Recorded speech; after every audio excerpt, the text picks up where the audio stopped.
Hi, folks. Bob Mannery here. You're listening to A2D Radio, real sports talk radio for the fans, by the fans, no agenda. These guys are the best in the business. Hashtag it. No notes.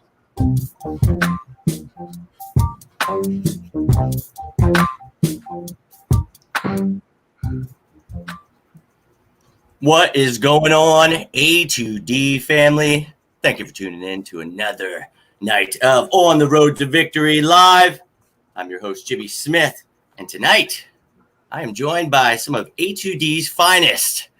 We have the Godfather himself, No Notes, Tom Ardone. We have Ralph, we have Ryan, we have Jake.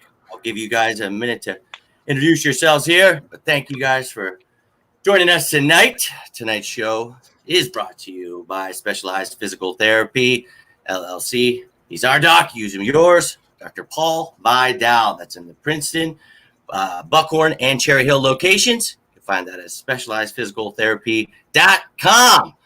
Once again, he's our doc. Make him yours.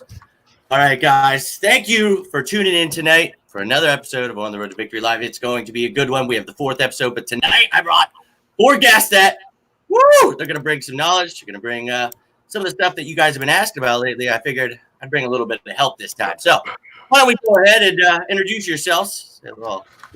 Anybody that's tuning in tonight, thank you. If this is your first time, my name is Jimmy Smith, so thank you. Tom, why don't you start us off?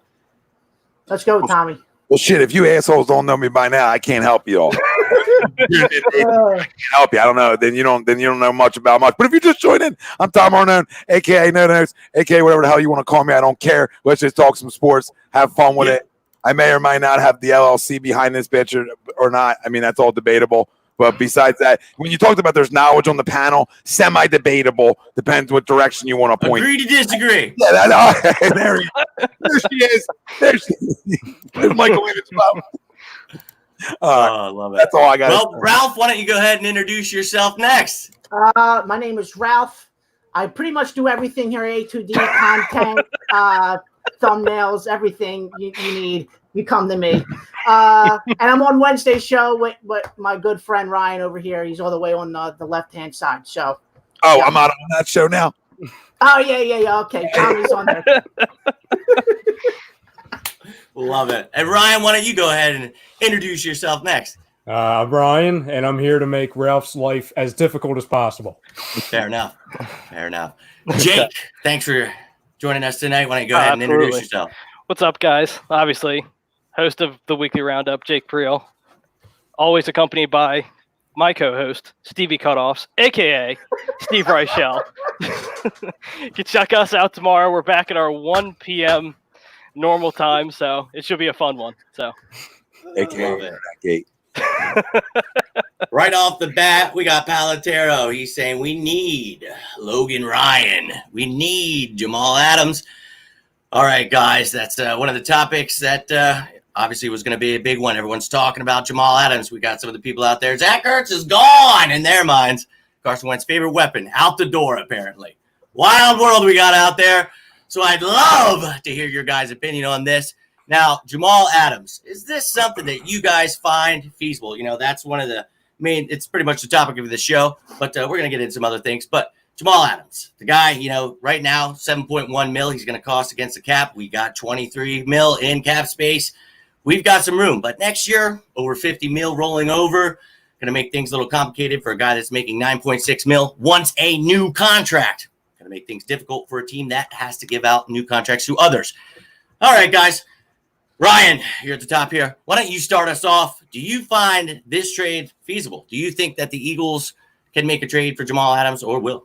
I mean, like we always talk about, you know, anything's possible with Howie, but I kind of look at this the same as the Yannick Ngakoue situation and all the trade scenarios. It seems like that was 2 years ago. It seemed like it was way far in the past with everything that's been going on. And you look at that similar situation, a guy who's young, guy who wants to be paid a lot and wants obviously out of the current organization he's in. I think we would all agree that Howie Roseman, Jim Schwartz, and the Eagles organization as a whole, they value the defensive line, or in particular the defensive end position, higher than the safety position or the linebacker position, or arguably over any other position in the defense. You didn't see them going crazy and going off the wall to try and get him. He's still on the Jaguars.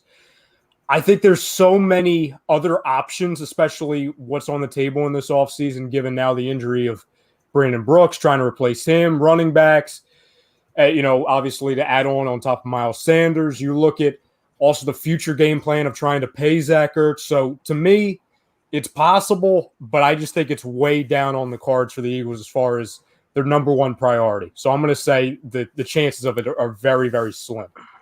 I would agree with you there. The Eagles definitely put the most emphasis on the defensive end position. So, someone just mentioned there, he's looking for more money. So how is that going to affect us, Tom? How does that look like if we really are trying to make a trade? What are the Eagles putting on the table? I saw someone said Sydney, someone else in the third. Got to take a little bit more than that. In your mind, how feasible is this trade, and what would we have to give up to even really make a trade like this? Yeah, first off, would I do it for the offer that was essentially tossed out there? Zach Ertz in a first? Yes, sign me up. And I'll tell you why. I'll tell everybody why. Nobody's going to like this. Nobody's going to like it. Zach Ertz is going to want a contract extension too, worth a lot of money at a higher age. You have an opportunity to get a top 3 to 5 safety in football under the age of 25. You got to jump when them opportunities come up. You jump on them opportunities because they change your franchise, right? So, do I want Zach Ertz going? No. But if you want Jamal Adams, like the whole fan base is screaming for now, you got to give up something to get something. And yes, a first-round pick's going to be tied in there too, as it should, or a third, right? I mean, it might not be a first, it might be a second, but there's going to be picks tied in there. There has to be, because you're giving away a guy who's a little bit older and wants an extension too. So now you're going to have to give up some picks to be able to make that happen. So to me, is it feasible? Yes, because you're going to have to pay Zach Ertz anyway, regardless that kind of money, if not more. So how do you look at it? You drafted Dallas Goedert for a reason, to be the next guy. I'm not saying he's Zach Ertz. Zach Ertz is special to me in terms of route run, everything he does. But you drafted Dallas Goedert for a reason, to replace him. Do I trust him to replace him fully? No, it's hard to replace an 80, 90 catch guy a year. It's hard to. So you have to look at it both ways. I don't say I want him out the door, but yes, when you have an opportunity to get a guy at this age, Zach Ertz is older. You would assume coming up to the later end of his career, right? Not the prime of his career anymore. So, I don't know. It's a crazy world we're living in 2020. So why the hell not? You got an opportunity to add a staple to your defense. Now, I like her safeties, but these guys don't come around often. And a position you suck at drafting too.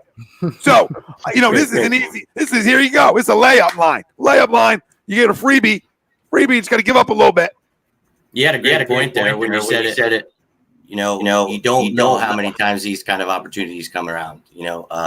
A safety like this is a game changer. Him and Derwin James are two of the top young safeties in the game. And you look at this, it's like, oh, man, and you just hit the nail on the head when you said it. Ertz is going to want a new contract, and we're already looking at $50 million over the cap. We talk about Goddard, how well he has done. He's even better blocker, better yak. I mean, he does it all. So I can agree with you there. I see where you're coming from, giving away someone like him. I mean, I know that's, Wentz's favorite weapon, but we got a lot of weapons now. We have a tight end that can replace him. And, the Jets are looking for someone to grow with Darnold. So I could definitely agree with you there. Ralphie, what is your opinion on this situation and possibly what Tom had to say? Yeah, I mean, I think getting, like Tommy said, when you have an opportunity to get a guy like Jamal Adams, who's still under 25, I don't even think he's even 24 years old yet, which is pretty crazy to think of how good he is in that Jets defense. And if you do bring him, to Philadelphia, I mean, that defense, we were talking about it a little bit on Wednesday, is it a top 10 defense? Me and Tommy agreed. If you get Jamal Adams, listen, we're top 5, man. Top five. Yep, and I agree. Especially if you can pull off a trade that doesn't pull any pieces off the defensive side of the ball, like trading like a Derek Barnett or another person. Yeah, not trying to do that. You know what I mean? So if you can, I'm all for getting Jamal Adams, whatever it takes to get him, bring him in, baby. Let's go. Yeah, you're right. Because you don't want to hurt one side of the ball. If you're going Jamal Adams, you're trying to get to be a top 5 defense. I tell everybody all the time, okay, Zach Ertz is Carson's favorite target, right? But another best friend of a quarterback is a lights-out defense. Always a friend of the quarterback. Always. Quarterback's best friend. Get off the damn field. Yep. It's the truth. And, we talk about that. And that's one of the things we've been talking about the first few weeks here. And, the emphasis, Tom, you and I have talked about it. Bang, baby. We need to get to that quarterback. And there's a question mark there right now because it's, okay, we love Brandon Graham. Derek Barnett's there, but you got Josh Sweat, Jannard Avery. What are we going to get from them? Sharif Miller, Deshaun Hall. Is he going to start on the pup list? You know, we liked what we saw Osman before he got hurt, but a lot of question marks there too. So are you really going to trade away? I don't think so. So, yes, we look great on offense in my mind, apparently in your guys' minds too. So you could trade away someone like Ertz at a position where we feel comfortable, you know, with a guy like Goddard. So agree with you, all three of you there. And yeah, man, a situation like this doesn't come around much. So No. I have to agree so far with what you guys have said. Jake, how are you feeling about this situation? I'm pretty much coming from exactly where Tommy and Ralphie are. I mean, you have a guy in Jamal Adams who's already an All-Pro in his first 3 seasons, I believe. It was 3 seasons that he's played so far. So, and obviously I'm biased because he's an LSU guy. So I'll bring all LSU guys into Philadelphia. So I'm fine with that. But just touching on what Tommy and Ralph said earlier, like Zach Ertz is going to want to get paid.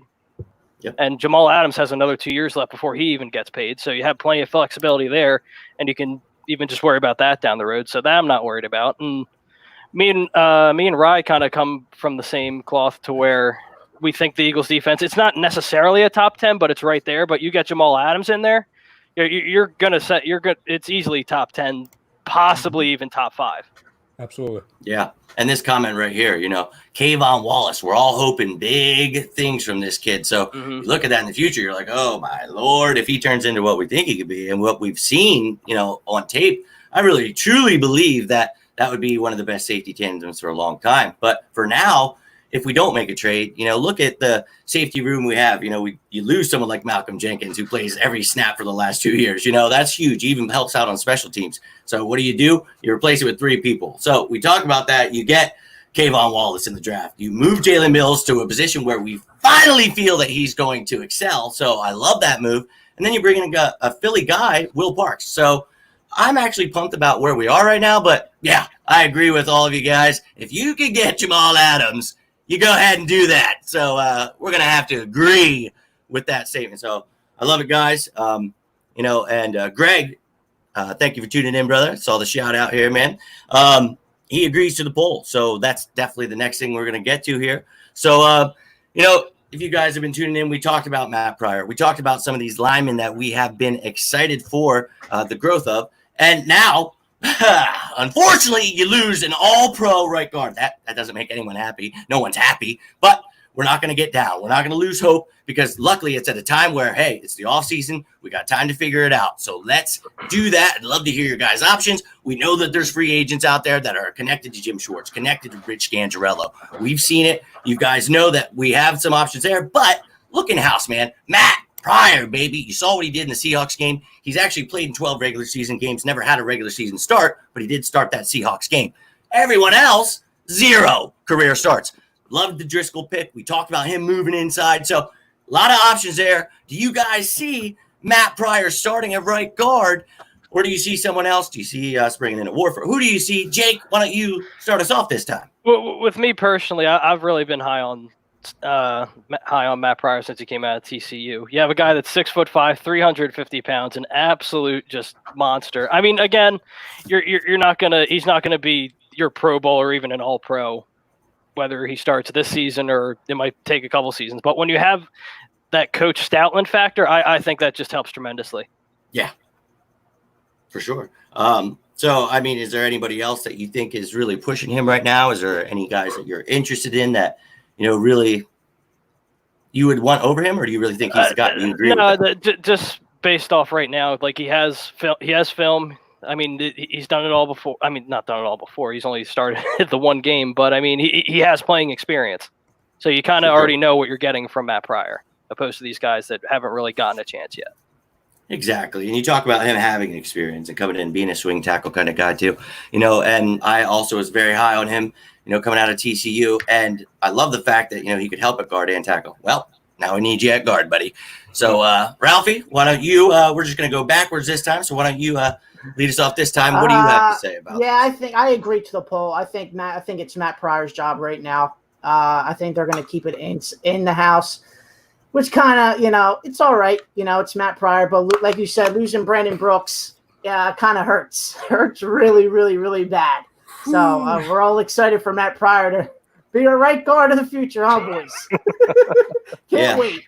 Yeah, and he's actually 6'7". He's a big monster of a dude. So I was excited about him actually out of tackle in that draft. So, Jake, I agree with you 100%. I think he's a guy to be excited about. Ralphie, I understand there's a little factor because it wasn't much when he was starting in the playoff game. So I feel you. Maybe you bring in a guy like JP that also provides depth at left tackle. Not saying he comes in and starts at guard because I don't think that's something you just do. I think he can come in and help at left guard. Maybe after a few weeks you move Sayamalu over. A few options there.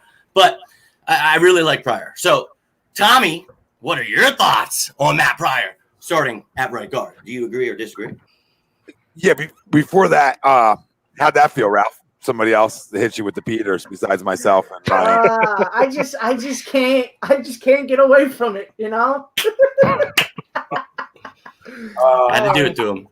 I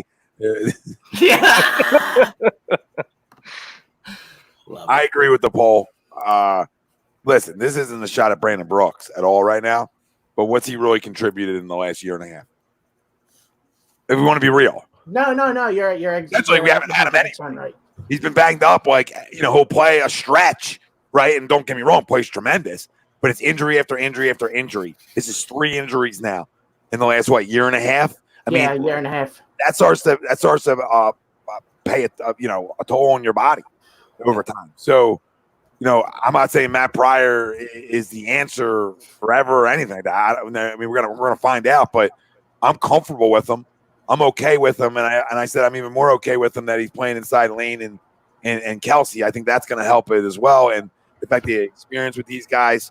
So, I mean, is he Brandon Brooks? No, but can he be good enough? Yeah, I think he can be, and I don't think there's anybody here pushing him. And I agree with you bring Peters back just for depth, but this is where Pryor better be able to play because this is where you didn't bring back Vaitai. All right, so you didn't care about depth, even though you're right guard. We just talked about the injury history, so you didn't care about it.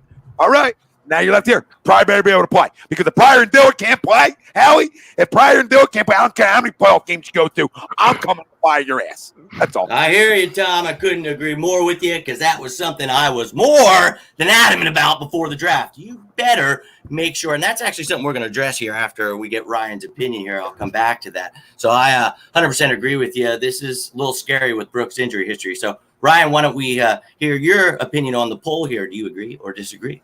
So, yeah, it's an option of 3 to me. I agree with it. It's either, obviously, you go with Pryor. For everyone who's saying Driscoll, listen, am I saying Driscoll is going to end up being a nobody in this league? No, but to me, everyone valuing saying, oh, well, Driscoll should be in ahead of Pryor, to me doesn't make much sense because Pryor's a guy, to everyone's point so far, he's been with us for years. Driscoll, we just got him. You have a Matt Pryor who's been working, while it hasn't been in real game situations, aside from those 2 instances, one against the Giants and then obviously against the Seahawks this past season, he's been working with Stoutland. We're all very high on Stoutland.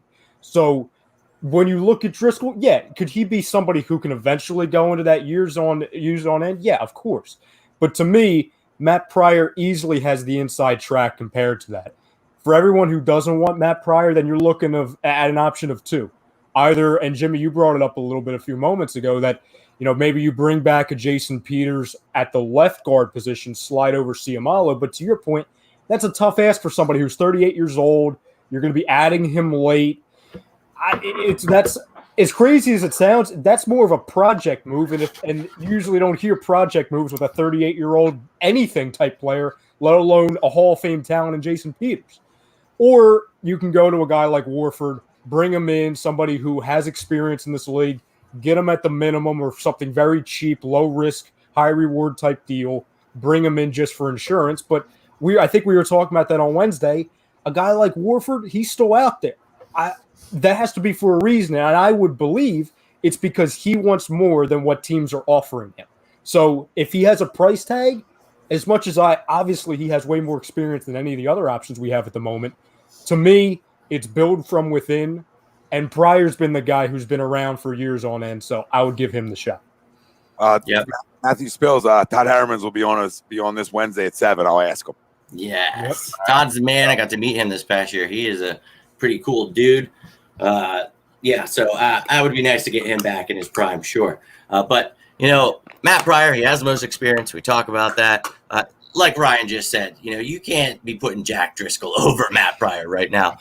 When we talk about the draft picks and, being excited about getting both the tackles from Auburn, that's to be excited through time to watch them grow and see what we have. Right now, we don't see any of them, and I don't see Prince moving into guard, but I see Jack at least being there to push Pryor, because when you're looking behind him, I am a fan of Nate Erbig, Keegan Render. I'm very intrigued to see what they've grown into this year. So we'll watch them. Sua Opeta. We got some guys there that are going to compete. So it's very questionable, though. The Peters thing, though, you bring him in, I think, just because he's a veteran and he helps in the locker room, and it's going to push Dillard when these guys are starting to get down. And maybe if they're down about Brooks being out right off the bat, it's just that pick people up, get them going. He doesn't need to start, and I really don't see him playing guard because, like Ryan just said and everybody else, that takes time, man. You don't just, he's one of the best left tackles. This isn't Madden. You don't just plug him in and he's playing. That's just not how this works. So maybe a Larry Warford, maybe a Ronald Leary, maybe one of these guys that is familiar with this, system a little bit and some of the coaches we have.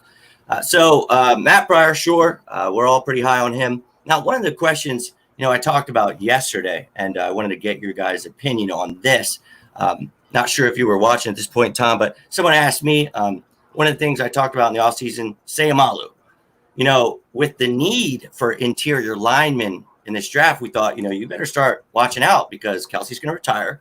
And like you said, Brooks has been getting injured over and over and over. Dude, he's getting up there in age. I love the guy. Sure, love his story. Love all that. Woo, but I want to win. And I have to understand that we need to add depth there. And we didn't really do that too much. So do you guys see after this year, I feel actually comfortable moving Sayamalu inside and then actually looking for a different guard. So move Sayamalu to center and then actually finding someone else. And maybe Pryor steps it up and he's that one of those guards, but maybe just restart inside there. And, we could talk about the tackles some other time, but how do you guys feel about that move? Tom, why don't you start us off this time? How would you feel about something like that? And how do you feel about the line in this future? Yeah, real quick, Harlem, will you do that deal? Did you delete it? Where'd it go? Yeah, they're going to offer a Woozy and Galpin a first. Get the freak out of here, man. What? That's ridiculous. I want to give that up.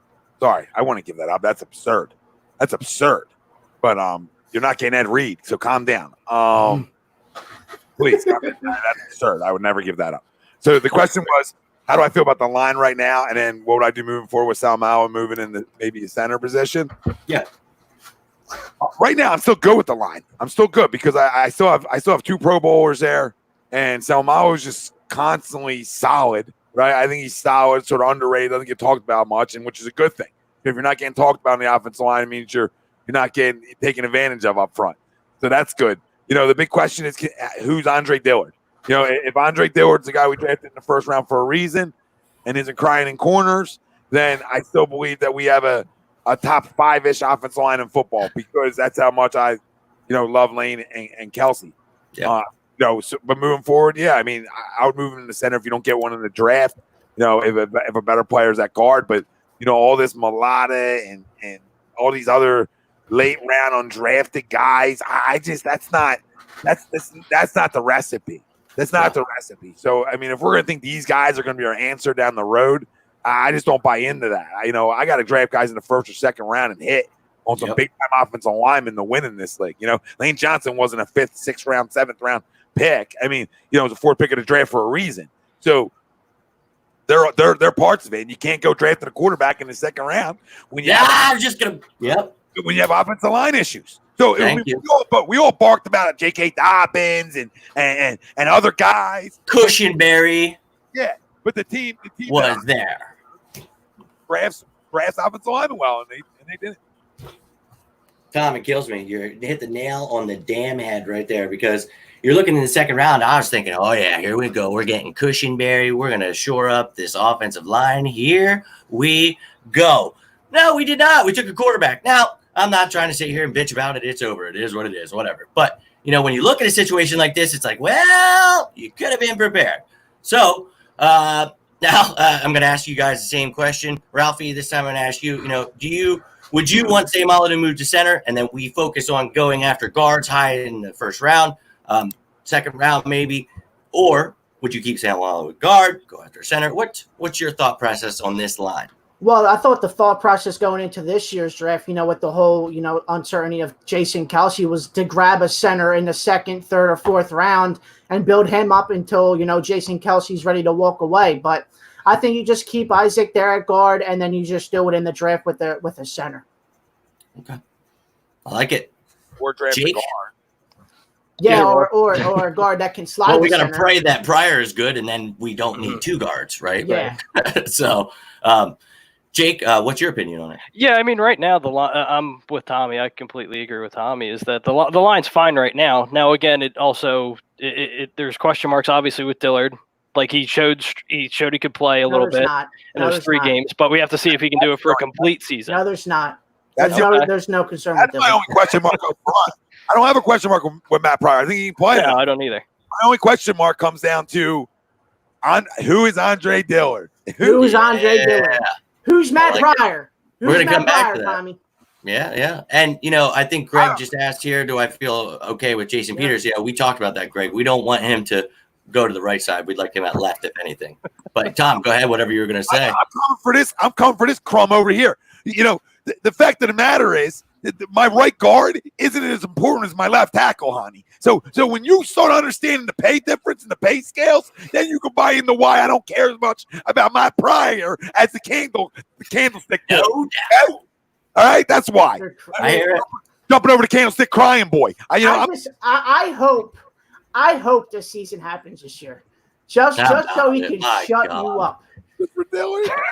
And Absolutely. that's something I wanted to get your guys' opinion because I know Tom and Ralph, I know you guys have a strong opinion on that one, but before we come back on Tommy's opinions are always wrong and I'm always right. So I mean, that's how it always goes. I love it. Well, if it makes you feel better, I'm actually somebody who was really high, and that's who I picked in my mock draft. That's who I wanted, Dillard. So I love Dillard, man. I'm with you, but I'm also on the same boat with Tom because I'm also questioning what the hell he's crying. So is he still crying? Has he toughened up? Is he going to protect Carson Wentz? Because he damn well better. And if not, you better have somebody back there to protect him. It ain't going to be Malalata. It ain't going to be Prince Winogo. Not right now. So have some insurance there is my only thought process on it. When you got the money, make the move for a veteran guy like that. Now, Ryan, why don't we hear your opinion? And you can just run into this Dillard thing because we're going to get into that too. But how do you feel about the interior offensive line moving forward, the Sayamalu talk we had, and also Dillard? It's tough. Right now, I'm cool with it. Like we talked about, I'm Ralph, not to string this along, but, Matt Pryor is not nearly as important as Andre Dillard. So Andre Dillard by default is going to be a bigger question mark because it's a more important position. What I am concerned about is the offensive line 1 year from now, and I would say the transition over the next 2 years because, Jimmy, to your point of eventually moving on from a Brandon Brooks, it seems like the Jason Kelce thing has been overshadowed. It's like we forget that Jason Kelce, any season now, he could be saying, okay, bye, I'm gonna hang it up. So we're looking at a course of not only those two positions, center and obviously replacing Brandon Brooks, but then you're looking at obviously the transition of Jason Peters out, Andre Dillard in. That's three major moves and transitions in the course of 2.5, 3 years. Right, don't forget that Lane's not young. Exactly. He's not a puppy anymore. I mean, he's not like old where you got to replace him tomorrow or look for that guy, but he's also not young. And you're looking at a guy also who's always banged up in Lane Johnson. He's always banged up. You always know going into a season he's going to give you a 3 spot of games that he's going to miss. This is why the way it is. This is why I beg for Big V back, and everybody laughed. Yeah. Everybody, listen, people don't know how good they have it until they're gone. That's just the way it is. Yeah, how about it? With the Dillard thing, Ralphie, we kind of talked about this on Wednesday. We didn't see Pryor cry. Nobody's talking about Pryor crying in the locker room or at home or in the corner. Because he never started. He wasn't like that. Come on, man. Are you making excuses for the guy crying? Come on, man. Yeah, I can't make an excuse for him. I understand that he was thrown into the fire and that's where his struggles were. But, man, you got JP, you got Jeff Stoutland. Toughen up and learn, mother. Just toughen up and learn. So we're hoping that Andre Dillard. But if you guys would like to keep going for a minute, I'd love Tom. I mean, just tell us, what do you feel, and because you and I have talked about this, and you can let the fans know what's your thought process. I see Greg asking, here, it's, we feel we want JP here not to come in and be the starter. We don't want him. We want Dillard to be the starter. We used a first-round pick. We want to be right about this. We want the Eagles to be right. So tell us why you feel JP should be here, and where he should help out. Well, I mean, listen, just the fact that the injuries. So, I mean, it's not ideal for your left tackle to go and play right tackle. But if Lane goes down, wouldn't it be nice to have Peters at least there? If Dillard goes down, wouldn't it be nice to have Peters just there? I don't want Dillard to come in and have to start here. Now, when we were talking about guard earlier, he's not going to go play right guard, but left guard's reasonable. Like, if Pryor doesn't work out, Salmao can make that. You know what I mean? So it just gives you some more flexibility with a veteran. He's not going to go play right guard. The footwork's different. Too late in the career to change that up. But left guard could still probably pull that off if needed. Not saying he would need to, but it's really for the protection of, okay, if Lane goes down, do I want to go to a rookie or do I want to be able to go to Peters? If Dillard isn't good enough, do I want to be able to go to Peters or somebody else? So it just it makes guys work harder, man. Like, it makes you work harder. I mean, I don't care where you're drafted at. You're not. I don't know. I mean, he's just. I want the kid to be good. I hope he's good because it's so important. If he's not, it sets this franchise back years. If Andre Dillard's not good enough, it sets his franchise back a long goddamn time. Because everything else is coming up. Kelsey's coming up. Lane's getting older. I mean, we like Salmao. I mean, and Matt Pryor. I mean, come on. You know what I mean? So then you're really running out. You need a bookend. You need somebody to build around, right? You need somebody to start that foundation back up again. It has to be him. He has to be good enough. And if I can have Jason Peters around the one more time, I do it. Preach. Done. Exactly. Ralphie's not coming in to start. He's not coming in to start. He's coming in for protection and leadership. You got a problem with that? Ralphie, tell us why you feel. I don't know why you just can't let the ship sail from the dock already. Why does it need to? This dock hasn't been. This dock hasn't been. Jason Peters is coming back to start. He ain't sitting the bench, dude. Come on, man. You know this, Jason. If we sign Jason Peters, he's starting. Well, that's going to push Dillard, the bench, right? though, Tommy. How do you know that, dude? Come on, man. There's no way a Hall of Famer like him is sitting the bench. No way. For $8 million? No way. Come on. If he gets signed, he's going to be starting. So okay, then that means we really know Dillard isn't good enough. That's a scary situation to be in. No, and, I see what. We know the answer. Ralphie, at least we know if JP comes back, we know what we're getting. I know exactly what you're going to say. We're getting false starts. I know exactly. I know your routine. But my point is, we have no idea except for the handful of games we saw last season. And they were like, listen, I always talk about Dillard against Chicago, that he handled his business against Khalil Mack. I'm not taking that away from him. But when we have so many uncertainties entering this season, especially at the line, and then you but that goes on to Howie Roseman. That goes on to Howie Roseman at the 53rd pick in this year's draft. Then, well, of course. Listen, you know who Howie. I wasn't even preaching. I would have taken a J.K. Dobbins or somebody else. I was going for Matt Hennessy. I was going right at the line. Now you're talking. So to me, I'm going Dobbins, but that's fine. Yeah, I would have taken him, but at the end of the day, it's not me or you or Jimmy or Tom or Jake that pulled the trigger to get Jalen Hurts. It's Howie. So we have to. He made that bet, and we have to live in it. It's just the way it is. Comfortable enough with his offensive line in house, right? Yep. So he's telling you when he makes that pick, well, we're good here. We're good here. Now he got caught with his pants down.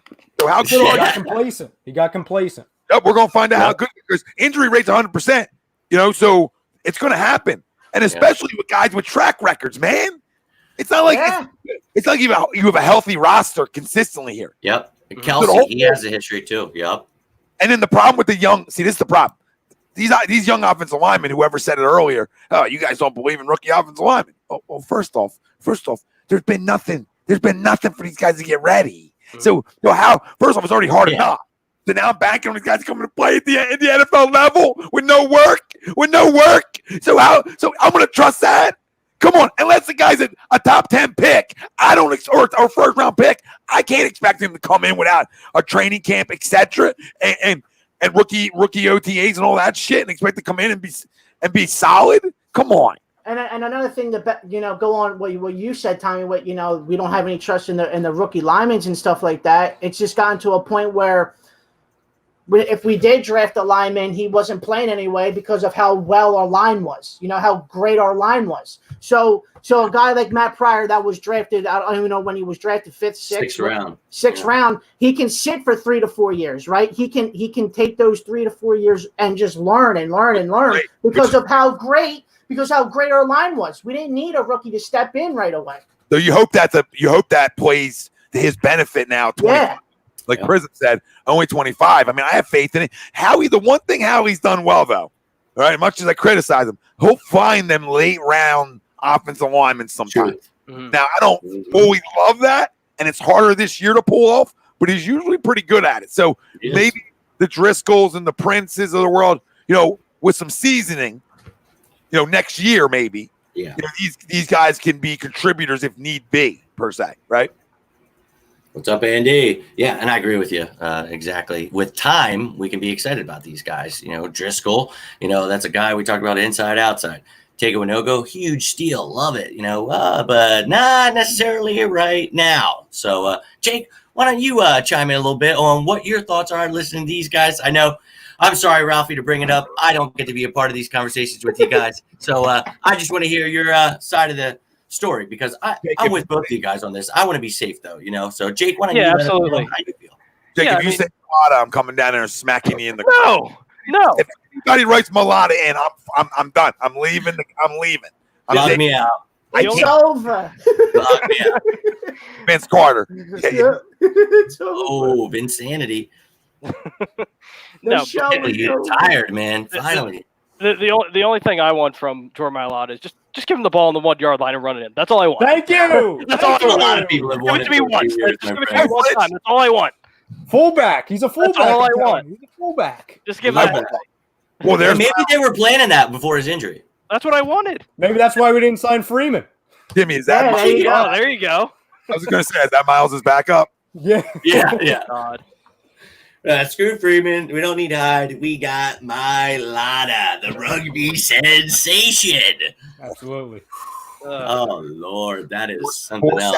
4.75 coming at you hard. I'm telling you, those highlights, he was flying. In rugby, he was moving. Yeah. And I was pumped about him, man. And I still hope the best for him because it's not a position that you come in and just, well, you know what? Like, I think people get a little carried away sometimes with the offensive line. It's all of those positions are very hard, left tackle especially. So a guy that they're trying to teach to be a left tackle, that's very hard for a guy that just was playing rugby a few years ago. So maybe they do use him in some trickery. The NFL is ever changing, guys, and we're one of those teams that loves to use trickery. So maybe we do see that. That'd be cool. But that's if he can provide depth on the offensive line too, because you got to be versatile to make this team. A lot of guys that can provide depth at multiple positions, especially on special teams. So it's definitely up. But that's something we could talk about. How do you feel behind Dillard? Is someone like Tom, you felt like you wanted to come at him for Mailata? That seems like something you guys have talked about before.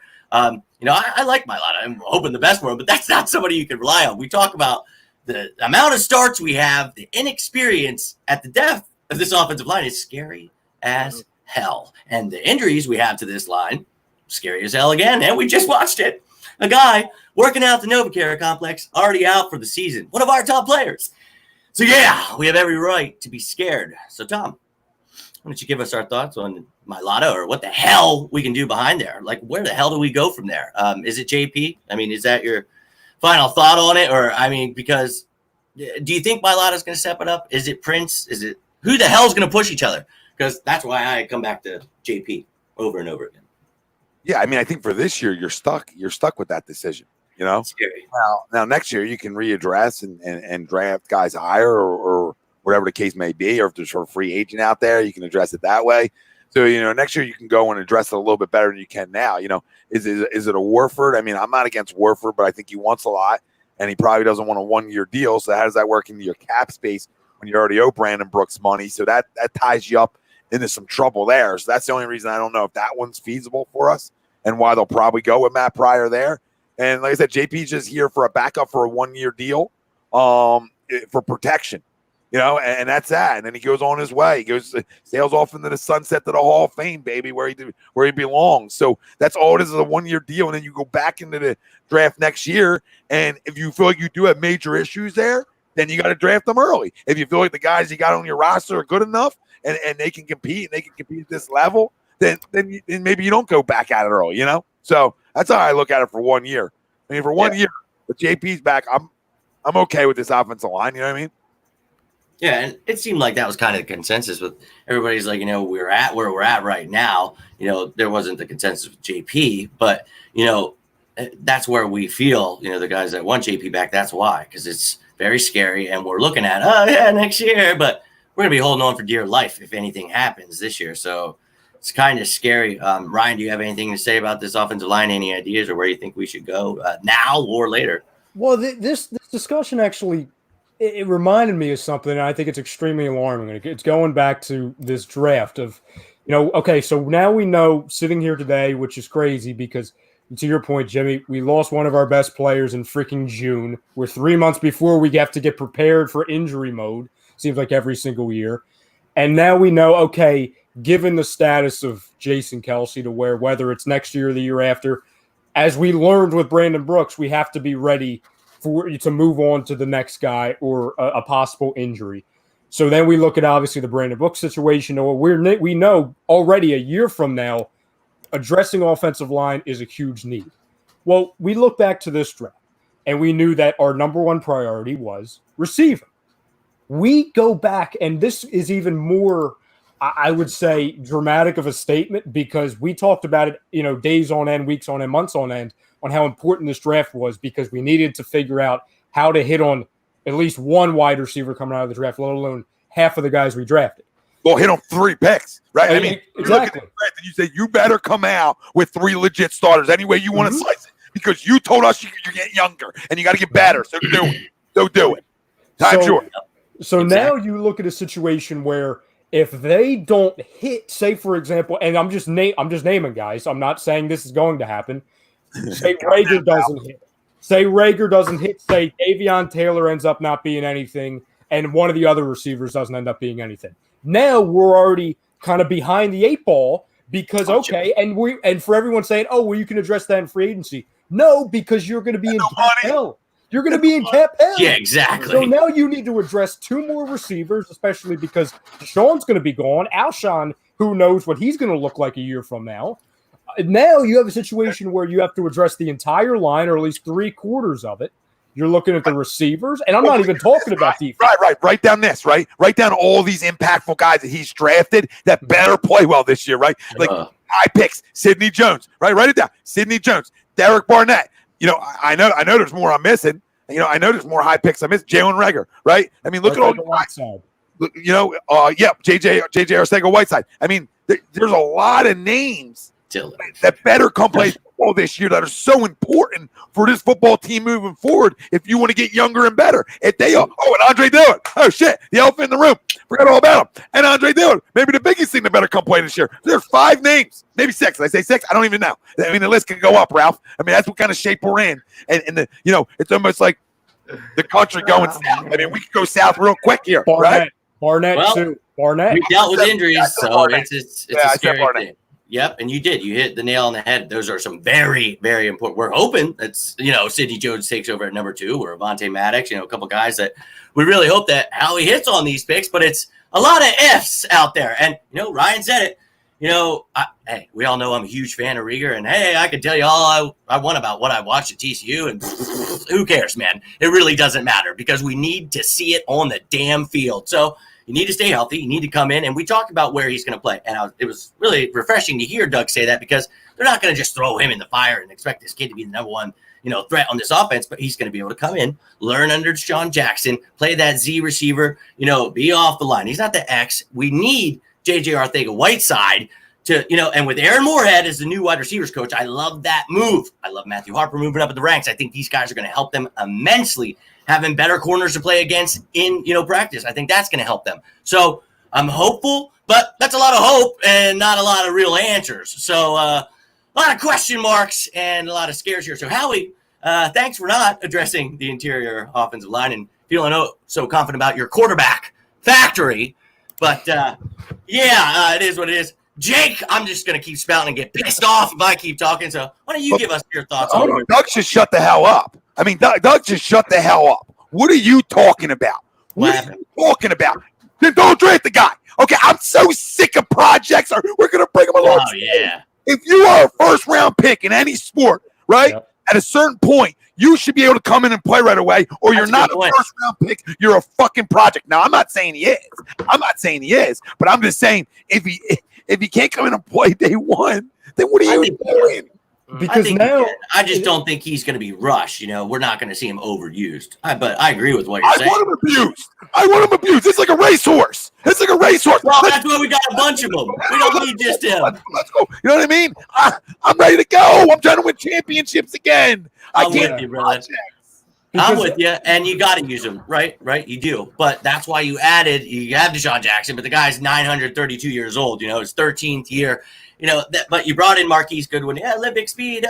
Gets hurt all the time. JJ Arthur-Whiteside, another guy crying with Dillard in the corner. Gee, give me a break. So then you got Greg Ward. Jimmy, so many unknowns. You know, exactly. Alshon looks great in the picture. I don't know how much Photoshop it is. You know, I can look great in photos too. I don't know. But it looks delicious. So you hope. I mean, Deshaun. I mean, Jerry Jeudy put on a clinic with Cones the other day, okay? Jerry Jeudy put on a clinic with Cones. I watched Deshaun Jackson with his little cone drill the other day. Listen, it's an F minus compared to what I watched Jerry Jeudy do, okay?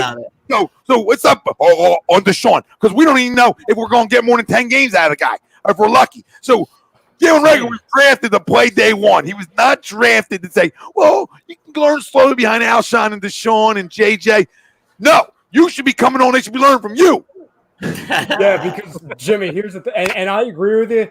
Like I liked a lot, and this is very rare for me because I always say when Doug Peterson talks that he's not a real good talker. Like I'll never forget the day where middle of the season last year, talking to player. That's it. Yeah. Deshaun Jackson will be clear for contact in 24 hours, and literally 2 hours later, he's not only not clear for contact, he's out for the entire season. So, anytime Doug speaks, I'm like, okay, brace for impact. This is not going to be good.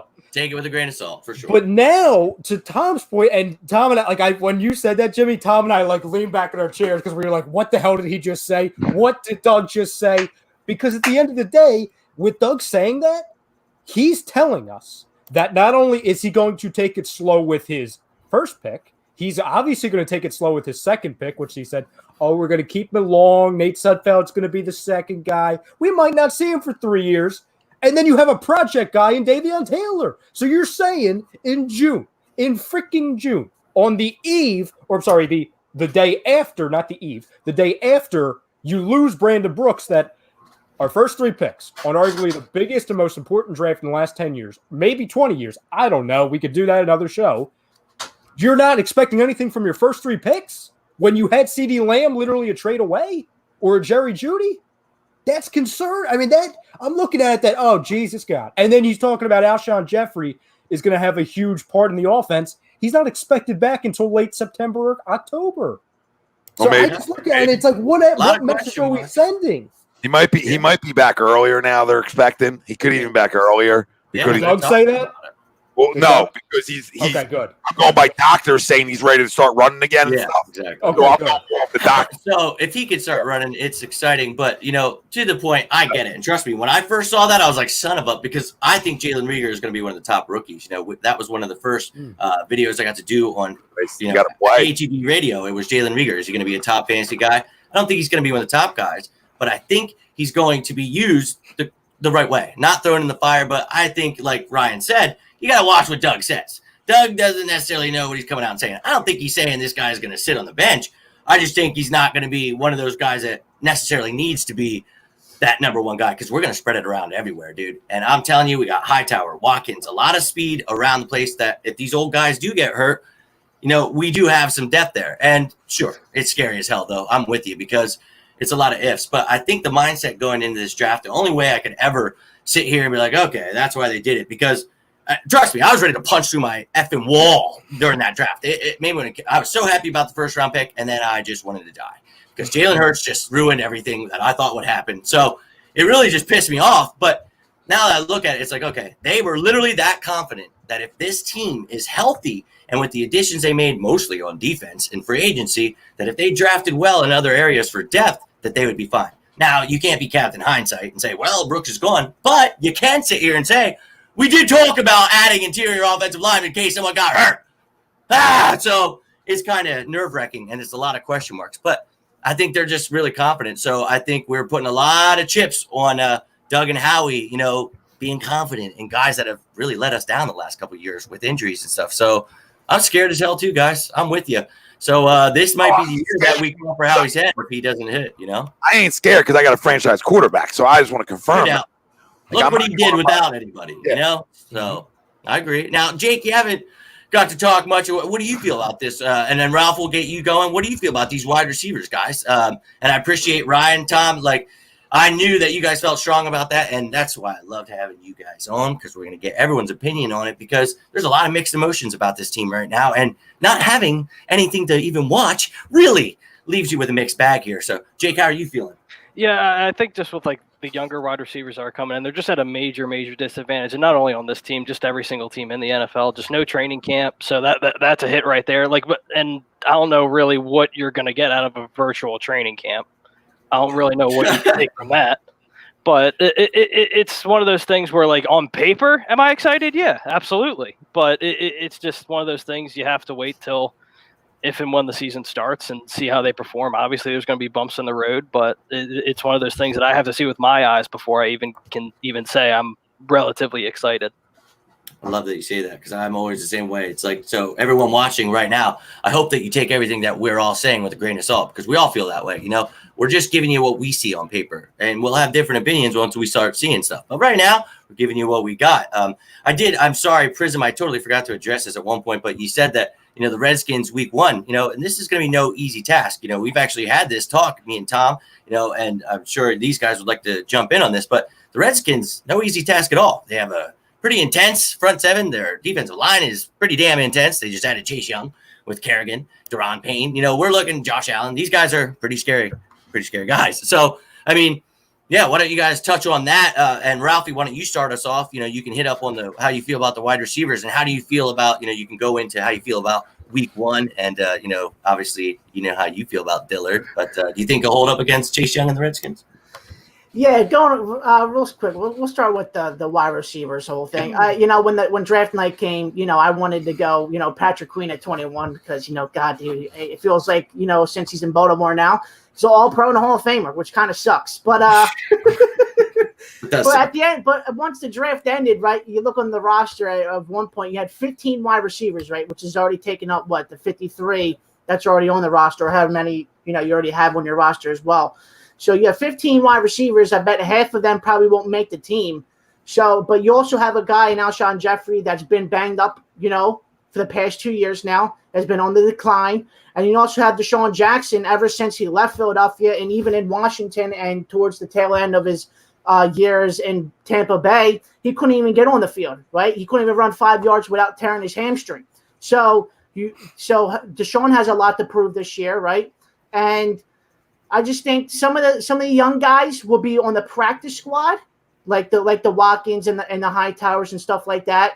But Jalen Reagor, yeah, like Tommy said, he's got to come and play, man. You got to put this dude in the fire. You spent a first-round pick on this dude. He's got to start day one, no matter what. Has to start day one. I think he will. And that's the thing. We talk about the Eagles use a lot of trio sets, even quadruple sets. You're going to see a lot of speed, and you're going to see Carson Wentz. He's going to be having himself a heyday. We got a little taste for half a game with Deshaun Jackson. Old Man River, we talked about, Tom said he watched the videos. I thought it was in slow motion at first. I'm like, oh, a little highlight. Slow. They're going to show how great his footwork. Oh, no, that's actual video. Yeah. Okay. And then you watch Jerry Judy and the dudes everywhere. I thought my ankles were going to break crazy. Watching it. I literally thought my ankles were going to break watching it. I was like, and trust me, I wanted those guys. I thought, oh, my God, if we could get him. But the more reasonable pick in my mind was Reagor. We ended up with Reagor. I think it's going to be great. But I agree. You guys we have to play him. You have to use all these guys. You have to use these weapons, keep it going. I think you're going to see a more fast-paced offense. It's going to open it up for the running backs. We're going to see a lot of great things. But we got to stay healthy. We have to stay. Absolutely. And we all keep saying it, but it literally makes you want to punch through a wall that Brandon Brooks is already hurt, because it's like we thought this was the year, right? We're like, all right, this is it. We're going to stay healthy. We brought a new medical staff. We got it all figured out. And son of Bob, here we are. And then we get to talk about Brandon. I want to lose my mind. I really, truly do. So it makes me very angry inside. But I think, there is some hope. There's some hope, guys. Watkins, Hightower, those are guys that I really enjoy watching tape on. But I mean, out of those guys, I mean, are they making the team this year? Here's the thing, I was just going to allude to because right now you have 5 wide receivers that are could make the squad right now if you really think about it. Look at 6, maybe even 7 because it's so. But are you carrying?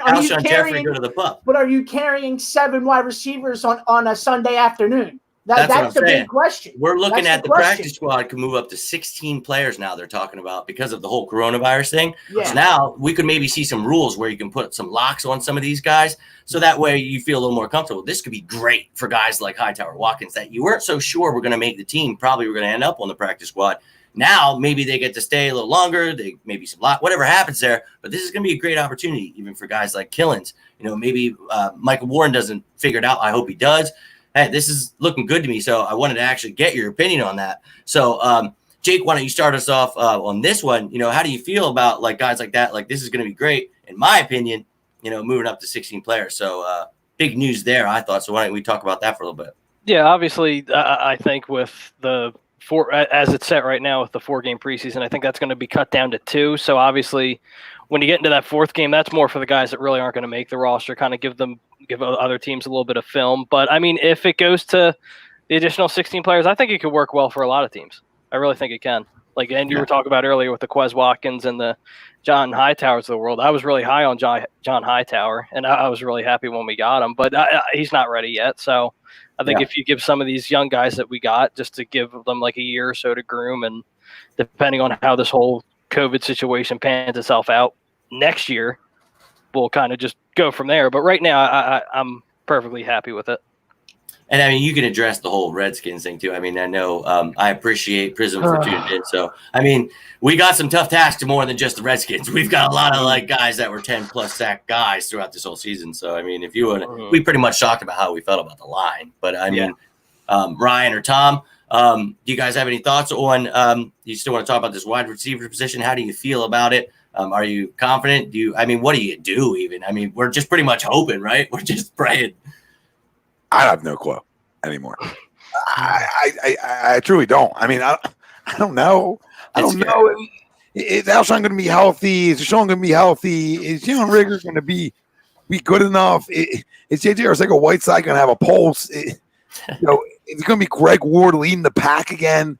I don't expect them other 2 young guys to even make the team. It's tough. I mean, talk about practice squad, but that's it.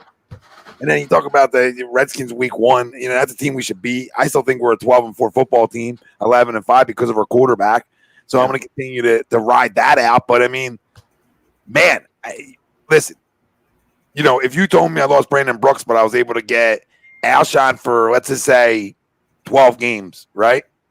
Okay, and I was able to get Deshaun for 14. I might take that. If you told me you're gonna lose Brandon Brooks, okay, but you're gonna get a healthy Alshon maybe by week 2, right?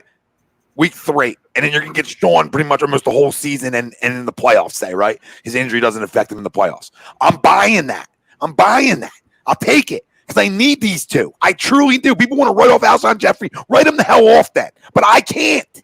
I cannot because I'm in win now mode. I don't care what Howie Roseman says. I'm in win now mode. That opportunity and that window doesn't stay open forever. I'm still right there. Where I can win. So I need these 2. And they're so important. I can't expect these young guys outside of Reagor to come in and do anything impactful right now. Outside of Reagor and hopefully JJ. So these 2 are important. And Tom, and Brandon hits on it perfectly. He takes the words right out of my mouth. Going and I don't want to go back to this. I don't want to just talk just Reagor because obviously there's more wide receivers, but we talk about it, and I was just going to go there with Brandon. So if Doug's plan is to have him, he's going to be enrolled. Does Patrick Queen come in and start day 1, right? Is there a question mark? Is there a freaking conversation? I'll go one further. See, I'm not even there with the Jefferson. I wanted Jefferson, but I'm not even going to go to another wide receiver. for me, if Doug's plan was to get the first wide receiver, speed guy, and mold him behind Deshaun, have him in a role, but nothing too much, have him be the eventual replacement for Deshaun, why didn't they just stay there? Okay, draft Kenneth Murray or Patrick Queen, and then get KJ Hamler in the second. I knew you were going there. I mean, there's nothing wrong. I mean, then you would have addressed your linebackers so you don't have to go out and get a Davion Taylor, which, hey, no shot at Davion Taylor. It's just we know that's going to be a project-ish pick just because of the limited, obviously, experience he had in college. To where then, hey, maybe you get an offensive lineman, maybe a guard, maybe two. Who knows? You get somebody, and it goes boom, boom, boom. Need. But instead, now you look back, and it's like, okay, well, we have a guy in Rager who arguably was a reach, should have been there, maybe not should have been there. Maybe you could have gotten him later in the first round, but you took him. Okay. They obviously have big plans for him. So, but then you know now that, hey, he's going to be molded behind Deshaun. Okay, that's a little weird. Your second round pick is a guy that's probably the last position we needed to address ever, alone in the draft. Molding in Howie's basement. That's what he's molding at. Your second one, he's molding in Howie's basement. Yep, that's the factory. It's the corner of his basement. It's smaller than friggin' Roger. The mold in his basement. Yeah. So then you have that, and they say, oh, well, we're going to ease him along. Sudfeld, second string, backup quarterback. We'll just see what he does. What did we address then? How he talks for 3 months. We learned how to ride with training wheels. Yeah, I mean, he talks for 3 months that, oh, my God, this draft is paramount. It's going to be the voice of change. It's going to get the transition of the organization. What? You just said that they're not going to play. The one guy's not playing. The other guy's going to be molded. Why?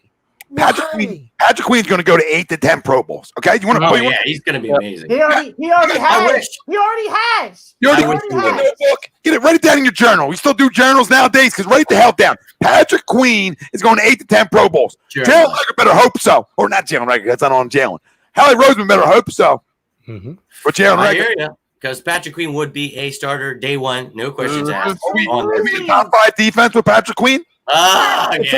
It's like the rich get richer. You look at Kenneth Murray goes to the Chargers. They already had a loaded defense, and then Patrick Queen falls to the freaking Ravens. I'm gonna be real with you. I wanted both of them, but Howie doesn't give a shit.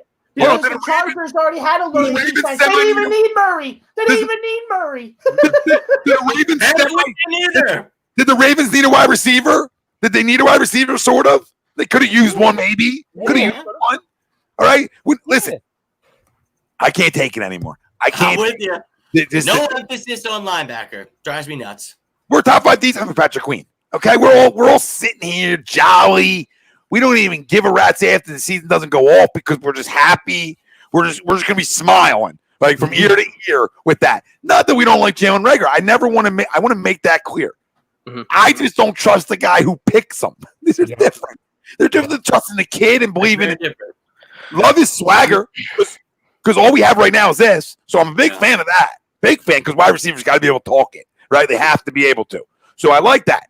Patrick Queen plays it, and I know he plays it. So that's all.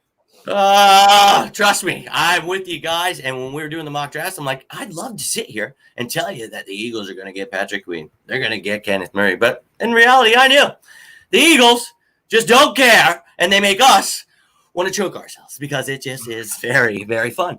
I honestly just get so. Shut the hell up. Sorry, Jimmy. I just can't take it with him. He's talking about so many stupid. I'm going to take a break in 2 minutes, but I'm going to get this off my chest before I go. First off, if you think with a clear mind for a second, Mr. Harlem, all right? Because I hope you're riding your little cowboy around town somewhere in Dallas, okay? But if you think that CeeDee Lamb is going to dominate the Eagles in the slot, then you don't have a clue who's covering him. I said it the other night to you. I can't believe you're bringing it back. I can't believe you circled back the nonsense, Harlem. I told you, Roby Coleman locks it, okay? Right.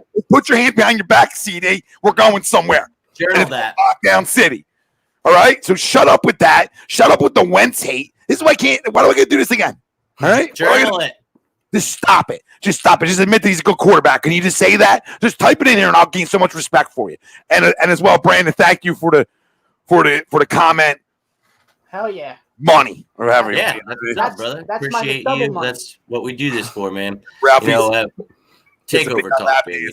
That's 2 McDoubles right there, baby. Now, this is something I was kind of interested in. That's great, 2 McDoubles. This is something I want to talk about. Andrew, says here, now we're all obviously stunned by all those picks. And I tried to literally just watch all the tape on Davey and Taylor after that Hurts pick because I was so pissed off. But hey, yeah, he looks great. He's raw. He's got lots of raw talent. But how do you guys feel? I mean, if Carson goes down to, it's Jalen Hurts isn't ready. I mean, the kid hasn't even got to do anything on the field yet. And Nate Sudfeld, I felt confident before, but not confident, but in him being a backup. Now he wants to go start somewhere. He wants to do whatever. Now, who knows what they're up to behind closed doors. So, Tom, it looks like you got something to say. So why don't you start us off? How do you feel about this quarterback situation? What has this done to us with Jalen Hurts here? Because everybody keeps commenting about it. So, I was just that Harlan admitted Wentz was good.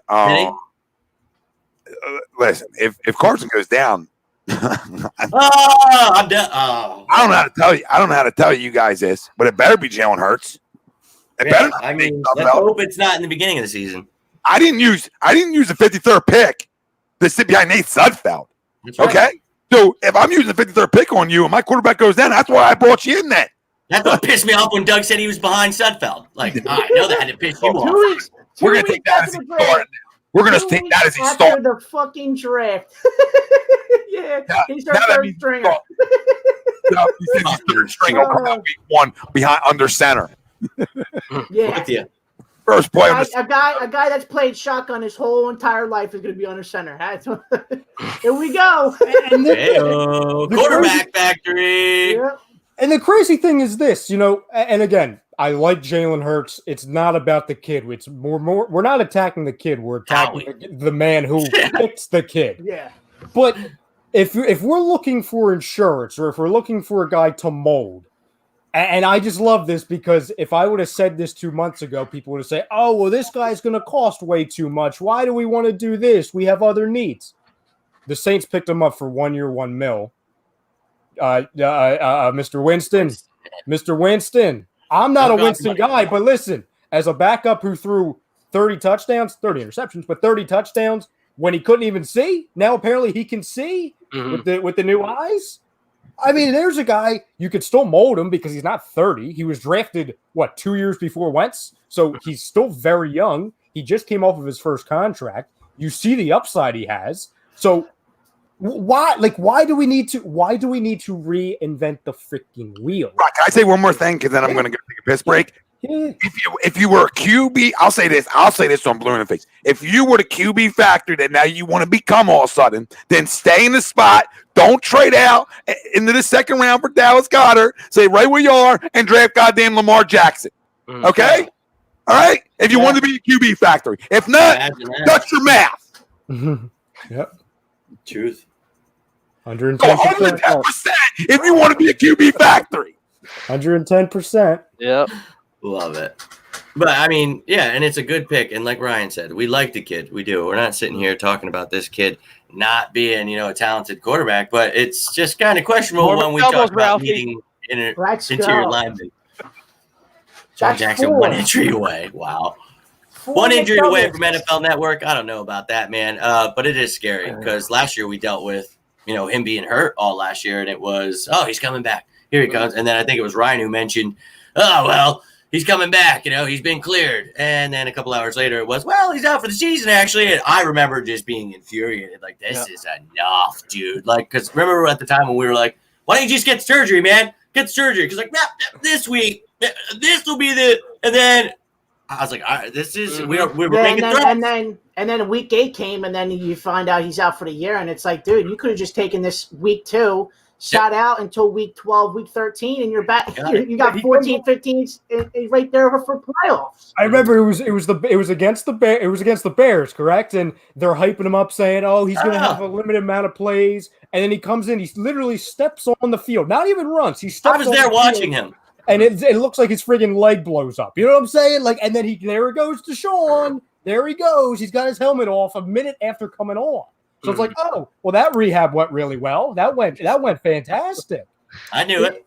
So Jimmy, maybe this is a good thing then. Maybe this is going to go full circle. Well, Deshaun, I mean, I would say the over-under, and I love Deshaun. I'm not taking a shot at him, but just going realistic. And the Brandon Flowers, listen, maybe not one injury away from NFL Network, maybe one injury away from NBC Philly, FS1, you know what I'm saying? Like, we got to build NFL Network, I guess. Yeah, about it. But maybe since Deshaun's over-under on actually playing is like 5 games, hey, maybe Rager will be the guy. Maybe that's the plan. Maybe he says, Doug's thinking, hey, you know, Deshaun, we know you're going to get hurt. So eventually Jalen's going to be the guy. I mean, that's what I kind of alluded to earlier. You know, you look at it, I think take what he says with a grain of salt. I don't think he's like just going to be put on the back burner. I think, you know, and you don't say, well, this guy's probably going to get hurt. So, you know what I mean? Like you said, but it's like, maybe that's what they're thinking. We're going to ease him in. He's going to learn because once he gets hurt after 2 games, then Alshon's hurt. We hope that these guys step it up. So we hope those additional practice squad players and things like that actually work out. Yeah, I missed whatever that. If you want to know why we got Hurts, it is for the same reason we were one of the few teams that. Yeah, I mean, we have been wanting mobile quarterback. Yeah, and we wanted Russell Wilson. We understand that. We know that. But the question is, why the hell? You know, just like Tom said, why didn't you take Lamar Jackson last year then? You know, why did you wait till this year where you had needs at interior offensive lineman, where you had needs at linebacker, you had needs at safety? There was a lot of question marks. So. When was the last time Deshaun had a healthy season? Exactly, and that's what we're talking about. He's probably going to have an over-under, probably under 8 games. Marquise Goodwin, same deal. Guy's fast as hell when he's healthy. You know, 5 years ago when he was under 30 years old, you know, so it's a lot of question marks. So maybe these guys, you know, due to unfortunate events, get their chance. Do you feel the same way about that, Ralphie? Or go ahead. No, go ahead, Ralphie. Go ahead. What was the question? What was the thing? We were just talking about the wide receivers, and, you know, maybe that's kind of what, you know, they're thinking. I don't think, you know, do you agree with the fact that, you know, we take everything that Doug says? I think we all agree with a grain of salt. But, you know, maybe Rieger gets his chance sooner than later due to the unfortunate events that we all know happened to the Eagles. Yeah, it's very likely that he does get, you know, the early reps this season because the fact that, you know, Alshon has been banged up for a couple of years, and then obviously the whole factor with Deshaun Jackson. So you could possibly see Rieger, you know, getting them early snaps and getting the early reps in the season and becoming to that number 2 or even number 1 if it pans out to be great like that, right? But going back on what the whole Doug comments and stuff like that, I mean, you saw it in the offseason as well, right? You saw, you know, 2 days after we lost to Seattle where, you know, it's like, okay, yeah, you know, Mike Rowe's still here, you know, he's here. He's going to be here. And then 3 hours later, you get the alert and it's Mike Rowe gets fired. So it's like, how much is Doug really saying when he gets on that pedestal, right? How much realism is it? Because so far, everything he said has been a backfire on Doug Peterson so far. He's a good BSer. I'll give him that. Yeah. Very, very good. Jimmy and the guys, and then obviously the fam at home. How confident are you? Because you brought up an obviously very interesting name in Marquise Goodwin. How confident are you that he's actually going to make the team? That's another guy that hasn't been able to stay healthy as didn't well. Give anything up for him. 20 picks back. You restructured for $1.35 million. Yep. Absolutely. But yet again, right? I mean, Marquise Goodwin, another guy that when he was in San Francisco was banged up. Banged up. Even last year. Listen, last year he was, you know, going to be that focal voice of that offense out there in San Fran. He gets banged up, and look at Deebo Samuel, right? Comes in and explodes and takes his spot from him, and then we grab him with we just swap basically nothing for him and just get him for free because a 6th rounder is, you know, nothing these days sometimes if you don't hit it. So that's another question mark with Goodwin. But that's another thing with the wide receivers though, is that you look at all the wide receivers we have, is that how many of these guys are making the team at the end of the day? How many of them? Because you're not you're not coming in on a Sunday afternoon at 1 p.m. carrying 7 wide receivers. That just doesn't happen, right? You're carrying your 4 guys that are starting and maybe a backup, and just in case if one goes down. And that all relies on, you know, maybe a guy's a little banged up, but you're right. You know, that's pretty much what you want to walk in with. But, you know, this year we talked about a little earlier, you know, we're boosting the practice squad, but maybe they boost the active day roster too. Because you looked at, you know, you'll be able to move up to 55 was the said word before, and 48 active players. Now, one of those guys when it goes from 46 to 48, it has to be an offensive lineman. So who knows what the other position is, but probably not a receiver. Yeah, but the I team that likes to dance. Go ahead. I understand that, Jimmy, but are you still carrying 7 guys on your roster on Sunday? I don't think so. That's what I'm saying. That's great. Yep. That's great that you're expanding the roster for game day. But how many teams are carrying 7 to 8 wide receiver? Or I'm not going to get crazy, but 6 to 7 wide receivers on the roster when it comes to Sundays. I would rather have an extra spot for a guy on the defensive side of the ball, and obviously make me like an offensive lineman for that extra spot, right? How about a damn running back? Because it seems like or a running back, right?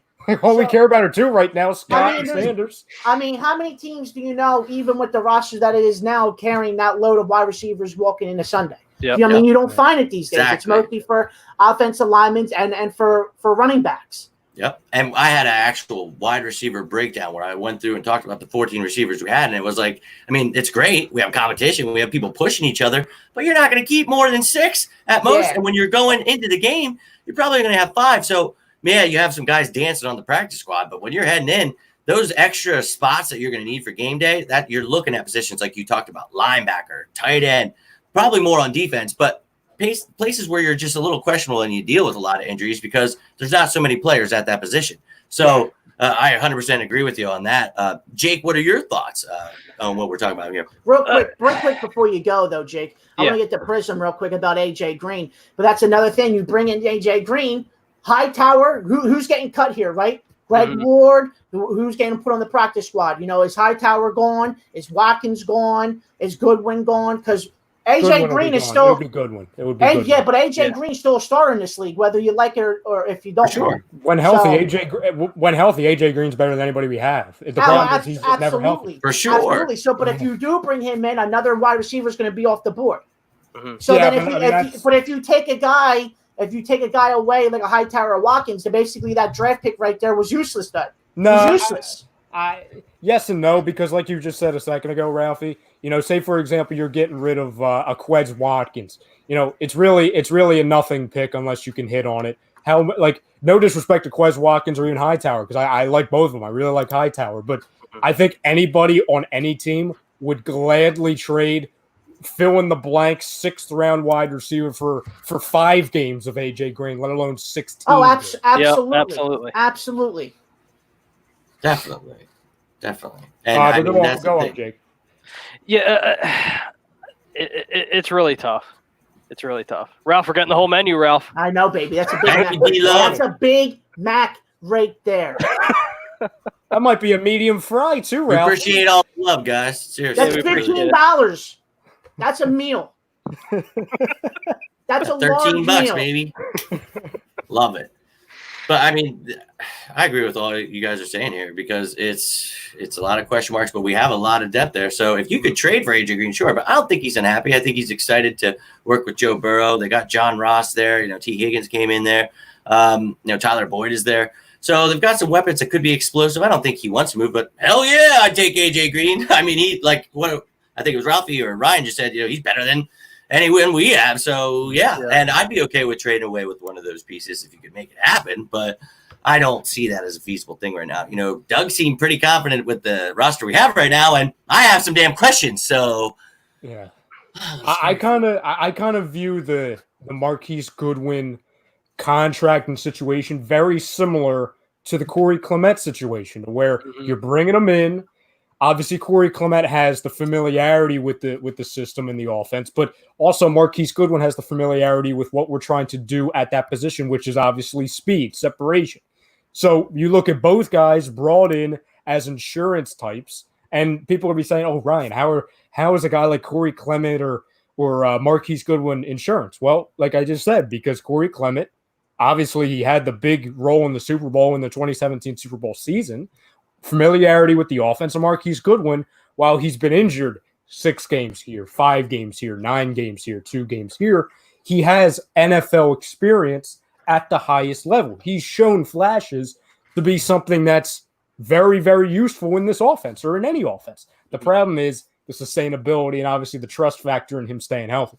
The beautiful thing for both of them is it's a low risk, very high reward, especially in a Marquise Goodwin, because if he A, makes the team, B, stays healthy, and C, shows anything close to what he did that one season, I believe it was in actually 2017, that he had those really handful of really, really impressive games, then that's good. Then that wins, because then you can pat yourself on the back for 2 seconds, Howie, because you did something on draft day that was actually good. You didn't give up any picks. You swapped picks. To Jimmy's point, you just went 20 picks down, and you got a guy who can be useful in the offense instead of a kid like Quez or John Hightower. So I think that's perfect. The problem is my trust in that actually happening is extremely low, because like we've just talked about for the last, hour or so with Deshaun Jackson and other players, when there's a trend and when there's a reputation, and the reputation is not being able to stay healthy, you don't get healthier over time.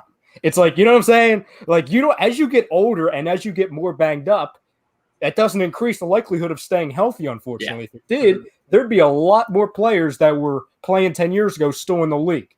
That's just not the way it goes. Do you want to get another injured guy when we're already having questions that we are right now with the injuries? So, yeah, and I don't know if they necessarily would want someone like Goodwin with all the speed they have, but maybe they're trying to get like us too. So I agree. They could definitely look at someone like Goodwin, because imagine that. Goodwin, Ross, but that's what we're looking at.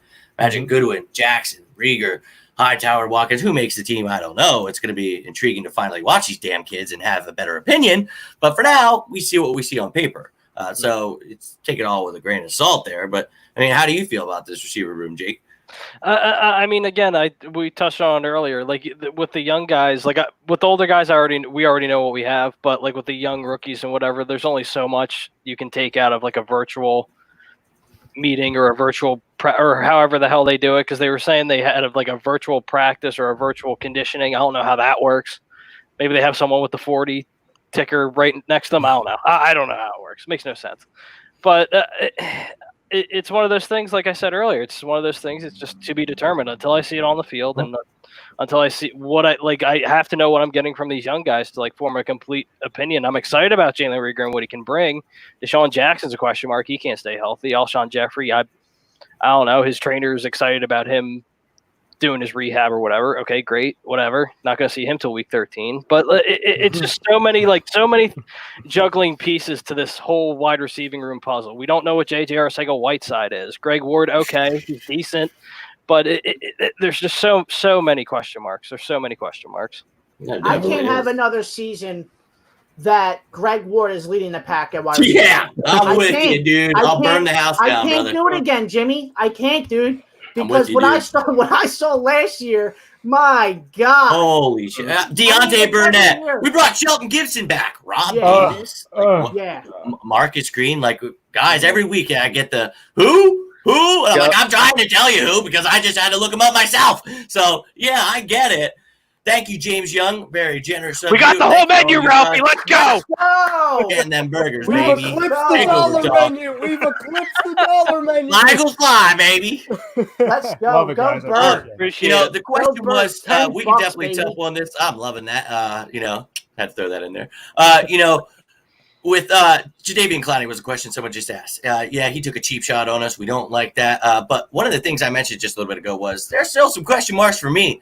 And I also mentioned at the beginning of the video, defensive end. That's, I think Ralphie was it, or Ryan, one of you guys said at the beginning. We put the most emphasis on defensive end because it needs to be. That's how this defense is predicated. So are you guys for Clowney? Do you think an Everson Griffin or a Sheard would be a better fit? Who are some guys you guys think would fit there? And do you think we're done there? Why don't you start us off, Jake? Well, I think with me and with just history just being what it is, Howie isn't really done formulating the roster usually until like August, right? So, damn. Let's go. Let's go. Jesus. Come on, baby. Appreciate that, D-Lo. Yeah, that's awesome. We're But about to have a freaking Supersize Me episode, baby. Let's go. yeah, but I think it's just one of those things where Howie's not completely done formulating the roster, and I know me, Ryan, and Ralphie have talked in our group chat. As the days keep going on, the Jadeveon Clowneys of the world, the Ngakwe's of the world, their prices keep going lower and lower and lower. Now, obviously, people are overhyping Clowney a little bit, and I think he's kind of had that come back to earth moment to where he's like, okay, I'm still not signed yet. It's almost time for training camp. I think I have to kind of start listening to some of these offers because he still wants to play, but I don't think Howie's done yet. Is he going to make like a big splash or anything like that? I don't think so.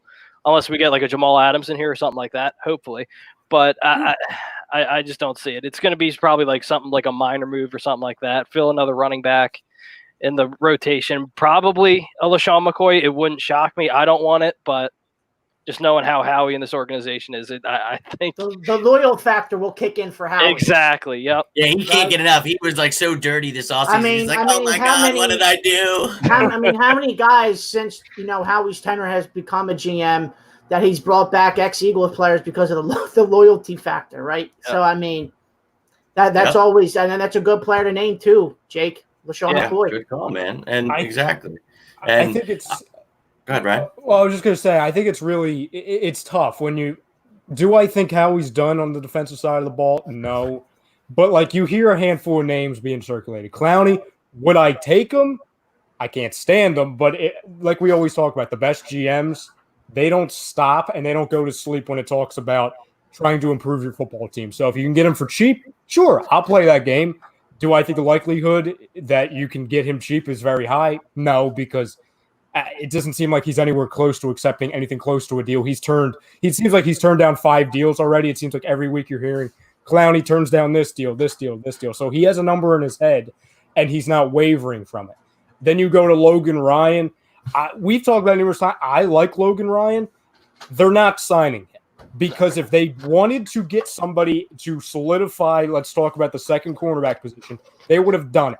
I think Logan Ryan he's on the number one, ticket to the Jets because number one, they've already had connections. Camping, Ralph. What happened? Camping? What do you mean? With that jug. No, it's my water jug. Yeah, I know. I can tell. I upgraded from the gate from this big boy Camp from the talk. Gatorade bottle. The room for hours at a time. Hey, No, hey, no. wait! This is my life now, right? You got to stay inside. You got to Now, confine it's to life one room. now. He's One room, you protecting can't the go out. people. He does Yeah. it for the people. I think he's going to the Jets because they've been in contact before. And once Jamal Adams is gone, they're going to want to solidify and help, obviously, the back end of their defense. So that that's huge. Obviously, 2 separate positions, but still, I think they want to add another body there. To me, I look at 2 guys. It's Everson Griffin. Oh, and then Dan Joe says Logan Ryan wants $10 million. Nah, well, they're definitely not taking him then. They're definitely not taking him then. I look at a guy like Ziggy Ansah as well because another defensive lineman, and he has the relationship with Jim Schwartz. Jim Schwartz likes bringing in his guys. Somebody who, obviously he's not going to be a big difference maker, but a guy in the rotation. Yeah, what do you have him for? Like a year, maybe? You have him for like a Who year. was that? Ziggy, I think he was there for 2 years with him. Something like With that. Jim? With Jim? He might have been. He might have been. 1, 2 tops. Because Yeah. Yeah. if he's out there, that means he's already played 5, right? Yeah. So, yeah, maybe 1. Remember, Jim was in Buffalo. Before he came to Philly. Yeah, I don't know if Ziggy was with him. Yeah, I don't think he was. I know. I thought he was. I know when Darius It Slay doesn't got in the. It doesn't matter. It's a I good wouldn't name. mind him. Mhm. Yeah, it's a good pass rush. Well, it kind of does matter, We've but talked- I mean, No, it doesn't, because you can get to the quarterback or you can't get to the quarterback. Okay. I know. I'm just Yeah. busting balls. Now Ziggy's issue was off of turf. Okay, Ziggy's not the same guy off of turf. Yeah. All right? Everson Griffin, same guy off of turf. Now, I like him. real quick on the Clowney. No thanks. I'll pass. Okay, No doubt. one-dimensional. Plays when he wants to play. I'm good. So I'm going to look outside the box. I'm going to look for that extra pass rusher. Right, Everson Griffin's the perfect name for that. It's like the Chris Long effect in a way. You can bring in a guy who isn't one-dimensional to me, still has a little bit of a motor left, and can help guys. It helps some of these younger players too. I look at it that way too, and it just brings you some depth on the defensive line, which I'm not saying you need. I really don't think we do right now. I mean, I think going into this year, we're in a good spot up front right now. Without any Definitely. injuries, we're in a really good spot. We have rotational guys at end outside of Derek Barnett that have shown they can get to the quarterback a little bit, right? But I would still like that other veteran in here. But if it doesn't happen, I'm okay with it. When you talk about Logan Ryan, I want no parts of it. Listen, I can't keep going to the well, man. I have Sidney Jones here. I have Monte Maddox here. I can't continue to go to the Step well. it up. These are guys I drafted. So I can't. That's how you get in cap hell, when you go to the well too much for needs. These guys got to come play, Ralphie, Jimmy, Jake, Rye, the facts. No, right? I I totally hear you. And we were talking about, I think it was like 2 weeks ago, guys that need to step up. And Sidney Jones was basically almost all of ours, right? Because it's now, even though the spotlight's really not going to be on Sidney, it's starting to creep over there a little bit on him. Because now you got to solidify the number 2 role. You have Darius Slay on the outside, and then you're going to have you and obviously Coleman in the slot. Mm-hmm. So, I mean, it's your time. You want to get that paycheck in the offseason next year? This is your time to shine, man. Well, you're going to get coverage rolled your way. You're going to get help rolled your way now. This is why I say it's such a benefit for a kid like this because Coleman and Slay can one-on-one you all day. They're island guys. They're used to it, right? So now it allows you to roll Jalen or Rodney or however you want to do it over his side. Now, I prefer it being Jalen because I think he's going to have more ball skills than Rodney. And I think Rodney could take more of the Malcolm role in the box a little bit more, being physical there because he's a good tackler too. And I think Jalen's more your center fielder. So, John Lynn said sign A, B, or Burfitt. I mean, I think, yes, at this point, I say 2020 is a mess. I'll take both. Okay? Bring on the problems, baby. But, like you were just saying, I mean, that's funny. A, B, Burfitt. But, the Chris Long thing, what's that? You're signing both of them guys. They hate each other. I mean, I'm not doing that. Sum up 2020 though. I mean, we got enough going on with Brooks now. We don't need that. But I mean, like I have to agree with you. Like there's a guy like Everson Griffin out there. That's who I go for. I don't go for Clowney. I go for a guy that adds depth. And you and I have had this conversation. We want that same swagger we had in 17. People said in 17, oh, Chris Long, Michael Bennett, they're old. Oh, they don't have. Who cares? We brought them in for one thing and one thing only: pass rush. And what did they do? Well, they pass rush, and they won us a Super Bowl. So go ahead and get yourself a guy like Everson Griffin, Jabal Sheard for the same price as someone like Clowney. So, I'd have to agree with you on that one. Someone said Chris Long. I think cannabis is actually legal in the NFL now. So Chris Long, if he wanted to come back, could come back. Maybe his brother Kyle will come back and help us at guard. That'd be nice of him. We won a Super Bowl with Mills and Darby. Correct. So you look at how much emphasis we put on that front four. That's how we won that Super Bowl, and that's how we're going to win it again. So bring them back. If this defense is healthy, we're winning a Super Bowl. I'm telling you right now. If Carson Wentz and this defense are healthy, we're representing the NFC. I'm not saying – I don't even say we're going to win it. That's too early to say. But we're representing the NFC if 11 and this defense are healthy because I'm that confident that we're going to take the football away a ton. I'm that confident. I'm with you. You saw what we did with nobody. Imagine now that he's got weapons. And his defense. We talked about it being a top 10 D. And someone mentioned, Joe Douglas being over in New York. Maybe he is talking with Howie. Maybe they do figure out something with Jamal Adams. If that happens, yep. Like you guys said, you were talking about them being top 5.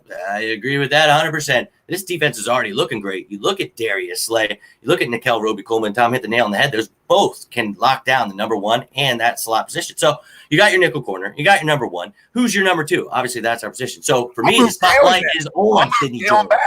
Jimmy, I'll move Jalen back.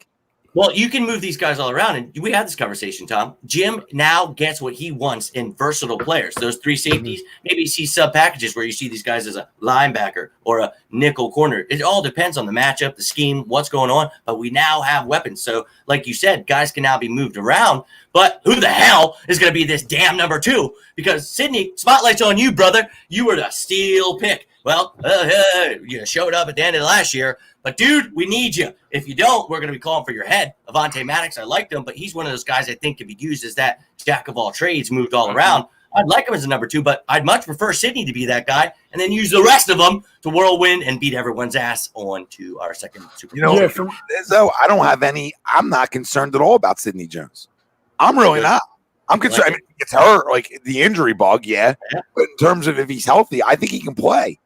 Ryan knows, Ralph knows, Jake knows. They've heard me say it a million times. Brandon Graham loves his kid. Took him under his wing, believes in him. And anybody that's played sports, watched sports enough, what do you want, man?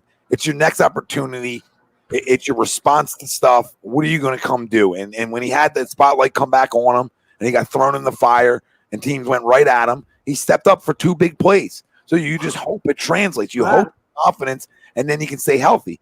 If not, if you do get Jamal Adams, move Jalen back over to number 2. There you go.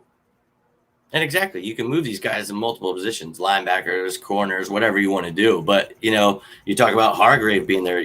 Tom mentioned that defensive line is definitely stacked. So there's maybe, we talk about adding someone there, but even if we didn't, I still, it's a question mark, but I'm confident that these guys could definitely produce because you look at Cox, Hargrave, and Malik Jackson. Oh, Lord, that's a rotation. And they can move outside Malik Jackson. So very intrigued by that. Ralphie, how are you feeling? Why don't you chime in a little bit on this? About Sidney Jones? Yeah, I mean, how do you feel about our secondary? Like, do you think that secondaries? Well, I mean, we touched on it a little bit, throughout the week as well. With the whole additions on the outside, with Sidney Jones as our number 2, and then you have Coleman in the slot and Slay as your number 1. I mean, you got to have hope in Sidney Jones, right? Like you think he should too? Yeah, he has to be, right? He has to be. Yeah, I'm with you. It's his time to shine, right? Everybody's sitting here in 2017 when we picked him in the second round that, he's a steal. He's the guy. And anyway, he would have been Ralph. What? He's going to be good, Ralph. You have to have hope in him, though, Tommy. Well, that's not the question right now because I just pulled out the piece on you. Okay. And I'm asking you, is he going to be good? Is he going to be good? Yes. Yes. Okay. There's my boy. He's back. I think you guys agree with that, Ryan and Jay? You have to have hope, Jimmy. You have to because I do, brother. I'm big on him. Listen, before the Achilles happened, he's a top 10 pick, man. Bro, I was jumping through the roof when we got him. I'm with you, Ralphie, brother. I am very hopeful for him. So I'm glad we had this conversation because a lot of people do not feel the same way. They've already given up hope, but it's like, have you watched? And like Tommy said, he won us the Giants game as much as you and the Cowboys. And the Cowboys against Gallup. Backtrack on that. And he won us the Cowboys game. Yep. So when the spotlight was on him, when the corners were banged up and he was put in the fire, he showed out, man, and he won us those 2 games at the end of the day. For sure, exactly. And, yeah, I mean, if you can't succeed in a situation now, I get it when you had Ronald Darby on the other side. True. Now you have a situation where you have a guy who's not elite, but he's very, very, very good at least in a Darius Slay. He's elite. Okay, all right. I think so. Okay. You have Roby Coleman, who's very good in his role. Elite. Okay. At his position, elite as a slot corner. Okay. In my opinion, elite slot corner. And then you have a situation. You look what Darius Slay brings, except for obviously, a big upgrade on the field. He brings confidence. He brings swagger. He has obviously somebody that you can put under his wing in a Sidney Jones. To me, like we were talking about, it's twofold. When you look at that second cornerback position, am I overly confident in it? No, because I look at the situation a couple years ago when we had a bunch of bodies there and we were all confident, and I was just looking at it that it was just a bunch of stuff. You know what I mean? Like if you have a bunch of stuff, okay, it's just a bunch of Band-Aids and that's not going to really work. But I don't see it as bad as it being like it was a couple of years ago, clearly. Mm-hmm. When you look at it, and to your point, Jimmy, when Jalen Mills, he's not really a safety, he's not really a corner, he's both. Like you said, Howie said that numerous times. Their plan, and at least from my understanding, if I had to guess, it would be Jalen Mills because we all know he's way better closer to the red zone in coverage than obviously in the middle of the field. If you have a situation where you kind of have like a 1-2 tandem of, you have Slay and Jones at some parts of the field and then Slay and Mills at some parts closer to the end zone, that's fine. And then you would have a situation where either Will Parks or I think everybody's high on this guy, Kavon Wallace, he slides in to replace Mills in that situation. So you can see kind of the wheels turning on what Jim's trying to do. So I like it. Like I was saying back in December that I had some really, really big concerns for this defense that just because of all the projected turnover, you see some pieces of the line obviously getting older, Malik Jackson coming off of a major injury. And I said back in December before this offseason started that, I'm not confident that this is going to be an upper echelon type defense, close to the top 10 defense. Now I can confidently say they're right around top 10, maybe inside, maybe out. It's very, very close because not only did they get younger, sure, you're going to feel, I would say at portions, a loss of Malcolm Jenkins, but you got younger and also you solidified a plan. That's why, at the end of the day, I can rip the wide receiver position. I don't love it at all, but at least they're showing us they have a plan. What does he want to do defensively? He wants to play man-to-man. He wants to play one-on-one. He wants to leave guys on islands. And he's never really been able to do that. Never has. One of the reasons why I never understood about this, and I've been, victim to say, is that why don't we blitz enough? And then you realize, oh shit, we don't have guys as our corners that can cover man to man that well. So that's why it's zone, and nothing but zone. But now, like you said, Tommy, like how you have a guy on the outside now, and Darius Slay, that can go on the island by himself. Have a field day, Jim Schwartz. Now you can do whatever you want. No, you're right. And listen, that's the whole thing in the makeup of this defense. Now that I can play man to man, and it gives me that ability, because we talk about, obviously Slay's the big name, Coleman's a big name, right? But we always forget about Hargrave, how important that is. Right. Yeah. So when you're talking about an aging defensive line, right, that's part of the plan that you were just talking about. You know what I mean? You went out and said, hey, how can I get younger here? And you did. Okay. And that's what a smart GM does. So in terms of how he winning off seasons, that's what he does usually. He's very smart at it. He does a good job with it. And probably to me, his best off season as the Eagles GM, because these were desperate needs. Cornerback was desperation mode. Remember this. It was desperation mode. We had nobody left back there. Darby was leaving. Greg James. You didn't know what Jalen was doing. You knew Malcolm wasn't coming back, right? Most likely. So you were thin. You were thin there. McLeod was a free agent. And what'd they do? Right? Jalen was a free agent. They brought McLeod back, which I love. They brought Jalen back, which I love, to move him to safety. And then they went out and got Coleman and Slay. They went out, they essentially signed 4 D-backs this all season that can all play, in my opinion. All 4 can play. Right, I think Jalen is going to be. I think he's going to succeed back there. I really do, because this is what he's built to do. This is what we all bet. Everybody wanted him to be a safety, right? And he's played it before, so it's not like he's never played it, and he's been good at it. So I'm excited. Yeah, and I think him, Will Parks, and Kayvon Wallace all give each other that push, and they all have that versatility where they can play in that nickel role. And all these, we keep coming back to this versatility. Jim is finally gonna get to do, and what Ralphie said, maybe you're going to get to see some blitzing every now and again. And we know that this defense is predicated off a 4-man rush, sure. So you're probably not going to see a bunch. But when you do see it, it might actually work, because our corners might actually be able to cover someone. Wow, that's going to be amazing. I can't wait to burn Ronald Darby week 1. My God, have you been killing me. Teams run 4 wide receiver sets on you. Right now, you have Avonte Maddox who can play the other slide. Yeah. I mean, Ravon LeBlanc? I don't even care. Him, baby. Yeah. But one of these other guys that were actually had to be starters the year before, right? You now push them back. We always talk about when you can push starters, air quote, on what they were, back, you got better. Yep. You got better. Love it. And Carlos asked here, we talked about this trade scenario, and Tom brought up the fact that, if you can make a move for a guy like Jamal Adams, generational talent, when Zach Ertz needs a new contract and, a lot of things going on, you have Dallas Goedert behind him, you can pick up a guy like him. Tom brought it up that you make that move. And Ralphie agreed, Jake agreed. We all kind of agreed that, if you can make a move like that, go ahead. Now, I don't think necessarily that we get rid of Zach Ertz just because he's his best friend, but I wouldn't be shocked. I honestly, the way Tom explained it, please go back, watch it. Tom, if you want to brush up on it again, I mean, you brought up great points. And, if it would happen, I wouldn't be surprised, because you're running into $50 million over the cap next year. Where's that money you're giving him and all the rest of the guys, It's not, and again, it's not a I want to trade Zach Ertz thing. Yeah. It's not a rush to get him out of town. It's just that, okay, I can get younger and I got to pay money anyway. I might as well do it. And if it's not for Jamal Adams, I think it's going to be somewhere else. And it might not be this. I don't know if it's going to be now, but it's coming. It just has to. They're not going to be able to pay him, and they got to still get younger. So, because we have holes. So, I mean, if you might next year get a 3rd round pick for him, and you're just going to have to take it, because the value is going to go down as he gets older, right? Absolutely. Now, unless he has 100 catches and 14 touchdowns this year, you know what I mean? Then the value will stay right where it is, which I think tight ends and his ability can play a while. But I would consider dealing him for a younger player, because if I have to pay one, I might as well pay the younger one. That's all. Yep. And Dallas Goedert, another guy we're talking about, you drafted him to be the backup. You drafted him to be the protege, whatever the freaking word is. It's protege. But yeah.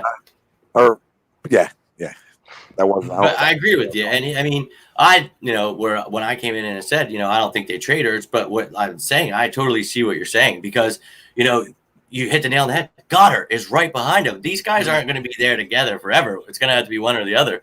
And Ertz, he's one of the top tight ends. He's going to demand that money. Sure, he might not be, the prime, but he's still one of the best. Someone's going to give him that money. So maybe if you can get something for him now before you just lose him, I don't think that's the scenario. But hey, maybe in their heads they're thinking, like you said, younger guy, a guy that's a generational talent at safety. We all know we love our safeties here, and we've been chomping at the bit. You like Malcolm Jenkins, sure, but he's not Brian Dawkins. So Jamal Adams, holy shit. If he was on this defense, bro, I'll jump off second story right now. I don't care, dude. I'll elbow drop a squirrel. I don't care, man. I will lose my mind. Top 10, top 5, Super Bowl. Here we come. So if you can make the move, I see where you're coming from. There's one other name. I was scrolling Twitter earlier. There's one other name that's kind of common. It's not like reported, but it's a common name saying like, oh, trade this guy for Adams, aside from Ertz. And I want to get you guys to chime in on, and obviously the people at home, because this is a guy who's also a big name, but doesn't have the age storyline here or the big contract storyline. There's some suggesting that Miles Sanders should be in a trade package for Jamal Adams. Would anyone do it? No. Nope. Yes.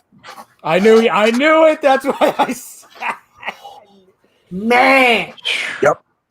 I mean, Jamal Adams is amazing, and if you look at it, he's probably one of the top. Him and Derwin James, young safeties at their position, right? Miles Sanders, he's one of the top young guys. I don't know if I'd necessarily put him at the same tier that I have when it comes to safeties, where you have Jamal Adams at. So, that's a tough one. Depends on what else you're throwing in with that trade, but definitely a possibility. I don't think I want to see Miles go because I haven't seen a damn good running back since Westbrook. But Tom, I'd love to hear your thoughts on why you would make that trade. Well, I mean, we know running back shelf lives, right? I mean, it's well documented. If I can get a guy like that, I mean, shit, I love Miles. I'm not trying to Miles to go anywhere. Woo. But I got to trust in my draft staff to be able to go get another one. Wow. If they do that, they have to sign Devontae Freeman then, because then you're having your number one running back is freaking Boston Scott. I understand right now how that would look. You know what I mean? Because you don't have anything behind it. You know what I mean? Just let's talk in generality and you know, a little hypothetical that you have a backup at least capable, right? Mm-hmm. Let's just talk like that for a second. You don't do that deal? Now with Boston Scott is my number one. No, that's not what I said. I said if you have, let's like talk hypotheticals. If you have a legit number 2 that you're confident in as a 2, right? Going into this year, say you want to make that move. So we're saying Freeman. So Freeman is who's the legitimate number 2? It's tough. Like, is it Freeman? Like, if it's Freeman, then we'll just say Freeman. Yeah, you know what? We could make them throw in everyone's favorite Philadelphia Eagle, Frank Gore, into the trade, and that could just sweeten the deal. You know, God, Eagles legend Frank Gore, 5 I was being very facetious. I'll take Le'Veon in the deal. Hell, they've been trying to trade him for a couple years. Time Montgomery, whatever. D-Love says $15. Appreciate that. D-Love, lots of double cheeseburgers. We're going to be at the Five Guys menu pretty soon. Yes, we are. You got 30 double cheeseburgers coming your way, my man. Yeah. I love you guys. You guys know this, okay? You guys know I love y'all, and I appreciate everybody's donations, because that's what's going to keep us freaking rocking and rolling. Absolutely. I love it. I can't thank you guys enough love for that. You guys. But on another note, this is where we overvalue. This is where we overvalue our own. Okay? Stop overvaluing our own. Miles, I love Miles. I love Miles to death. Okay? But you think he's going to have the career Jamal Adams is going to have? So, no. I'll answer it for you. No. Okay? So there's he's going to be a Hall of Famer. Yeah. There's the hell no, D-Love. I should be good enough to be able to go draft one again next year and him be able to come in and be productive. Okay? I should be good enough as a staff to be able to go draft another one. I mean, teams draft running backs in the 3rd round and they come in and they're able to play. Okay? I should be able to. I should be able to. Now, I'm not trying to do it. I'm just saying, how do you not? Well, again, if they do it with Freeman, if Freeman is immediately coming in right after, then yeah, I'm way more comfortable. But like we talked about, we've been ranting and raving ever since, the offseason even started or after the draft ended, that we didn't address the running back. We addressed the freaking quarterback before running back. Now we know, listen, the running back position, people have arguments all the time of, is it more valuable than this? But I think we can all perfectly agree it's the perfect accessory to a quarterback. It takes pressure off of him. We saw how this offense did. A run game does. Yeah. Well, so if we have a Boston, hold on. In today's NFL, it doesn't have to be that one guy. I'm not saying we have that. I'm not saying they have that, but a run game does. It doesn't have to be one guy. You have one or two guys that can run the football, and your offensive line's good, right? That's all you really need. You don't need stars there. You need guys that can. You know. I'm not arguing with you per se. I'm just saying like running backs are a dime a dozen now, unless you're Saquon and Chris. Listen. We've talked about this before. If we're going based off of a bell cow or a tandem, which way am I picking? I'm going with the thing that A, supplied us a Super Bowl. We won with a tandem, and two, it's more feasible and sustainable that way because you're not going to have a guy like, for example, a Le'Veon or I can go on a list that's going to get worn down in 5 years, or DeMarco Murray, for example, that is going to have a very, very short career because he was the only guy in the building. My only concern is, like I said, if Devontae were say that again. Give me Le'Veon back too. Oh yeah, listen. If you want to put him in the deal, then bye, Miles. I appreciate you, but at the end of the day, if Devontae Freeman's not in the building, and we know, okay, we bring in Jamal Adams, but our two top running backs are Boston Scott and Corey Clement, or Boston Scott and Killens or Warren, because then forget about star power. I'm looking at. We go from at least one guy that can run the football. Do we have any? I like Boston as a third. Oh, my God, D-Love. You're the man. I'm raising my hand with a question. Now. Okay? This is an important one. This is important. You don't trade Miles Sanders. Would you guys trade Miles Sanders and Zach Ertz for Le'Veon Bell and Jamal? Yeah, I probably would do that. I mean, oh my God. As much as I wanted Le'Veon in the offseason about a year ago. I would, because Le'Veon also catches passes, so I'll do that. Mm-hmm. Yeah, I probably would have to do bring him to Philly, and I'll deal with everything you got. Now I'm all in. Let's go. Jake, you good with that? Yeah, I'm perfectly fine with that. I'll take that all day. I don't think that's a feasible trade, but if you threw that on the table, I'd be like, hey, Joe, thank you for the little 8 under the table. Appreciate it. Here's a tissue. It's feasible because they get money off their books in New York because Miles is under contract. Yeah, I was going to say that's going to be tough. And Zach's under contract right now. So they get money off their books. It's actually would be a good move in the direction they're trying to go. You have to add someone because Miles obviously is the one not making much money. But yeah, you'd have to offset that because you got quite the amount of money coming with the $7 million and then $9 million next year. So, Joe, shut up. You mad and traded me. Come on, we're having fun. What the hell else are we going to talk about? Exactly. We're just doing what we can, man. And that's the thing. We talk about take everything we're saying with a grain of salt. We ain't got much, dude. We're looking at everything on paper. We're hoping that people stay inside and stop being dumbasses. We really do. We want football to be back. We truly want football to be back. And I cannot take the fear of not having it. So whether or not I have to play a season of Madden every Sunday and we'll all watch and pretend that it's real and I just go crazier and crazier every week, I don't care. Hey, I'm down. We will get football. But yeah, take everything we say with a grain of salt, man. We're giving hypotheticals here, baby, because clearly everybody's talking about it right now, and that's what you do when there are things to talk about. Jake, feel like you haven't said much. Why don't you chip in? And I'm not saying that's your fault. You got some great guys out here that have a lot to say, and that's why I asked you. This is an awesome panel, and I can't wait to have you guys on again. But Jake, why don't you let us know how you're feeling right now? It's just one of those things. He's like, I'm never having these three on again. I don't know, man. On again. Yeah, sorry, Jake. You know how it goes. No, I know.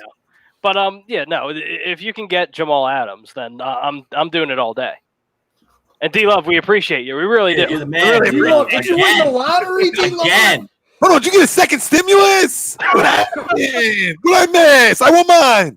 We're going up on 100, bro. We're about to get 50 We're double going cheeseburgers. to Buffalo Wild Wings. Okay. Let's go. Way to Outback. D-Love knows the restaurant's just opened up. He's like, oh, okay, outdoor seating. Okay, here's 100.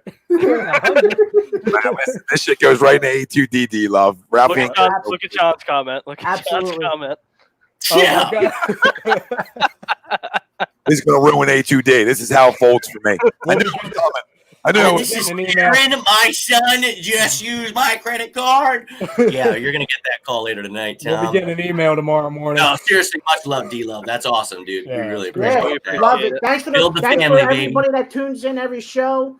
Seriously. It's awesome, man. Awesome. I appreciate all four of you, especially Tom, obviously the leader of this, for giving me the opportunity to be part of this team, for you guys taking the time to come here on a Friday night and be a part of this, because this is leader, motivator. He's right there. What'd you call me? I said the leader of this, and he said leader, motivator. Motivator, you're right there. All right. I'll take one of the two. I thought he said something else. I mean, the first one's facts anyway. So, I mean, we can't run from that. So you just really just gave me a ton of credit if you think about it. Right, boys? Like the first one's factual. So, the second part's just a compliment. Yeah, second part's just a compliment. Yeah. I'm like Kobe and Jordan in their primes in terms of like how we're going to practice. Right? Can I be Rodman? I have to be Rodman. Dude. You can be Rodman. We can have a whole list of guys. Right? Scotty, okay? As long as I come off the bench, I'm not just going to sit on the bench during that very important game. Oh! I was like, what are you talking about? You Scotty Pippen? I might disappear for a little bit with the NWO, but I will be back. Don't worry. Either that or I'll be the foreign guy, the guy who made the shot. New World Order. Oh, yeah. Who, Tony? Oh, yeah, Kukoc. Yeah, Kukoc. Oh, dude. Old Sixer, baby. I was going to give that to Jake, but if you guys want to switch it up, I mean, I'll go Scotty. All right, fine. I made more money. And I was feuding with the GM. I'll do that. Love it. Jake, who you taking, Ralph? Oh, James Young, 20. We're over 100. You guys are awesome. Do I hear 30? Do I hear 35, 40, 45, 50? 45, 50, 55, 65.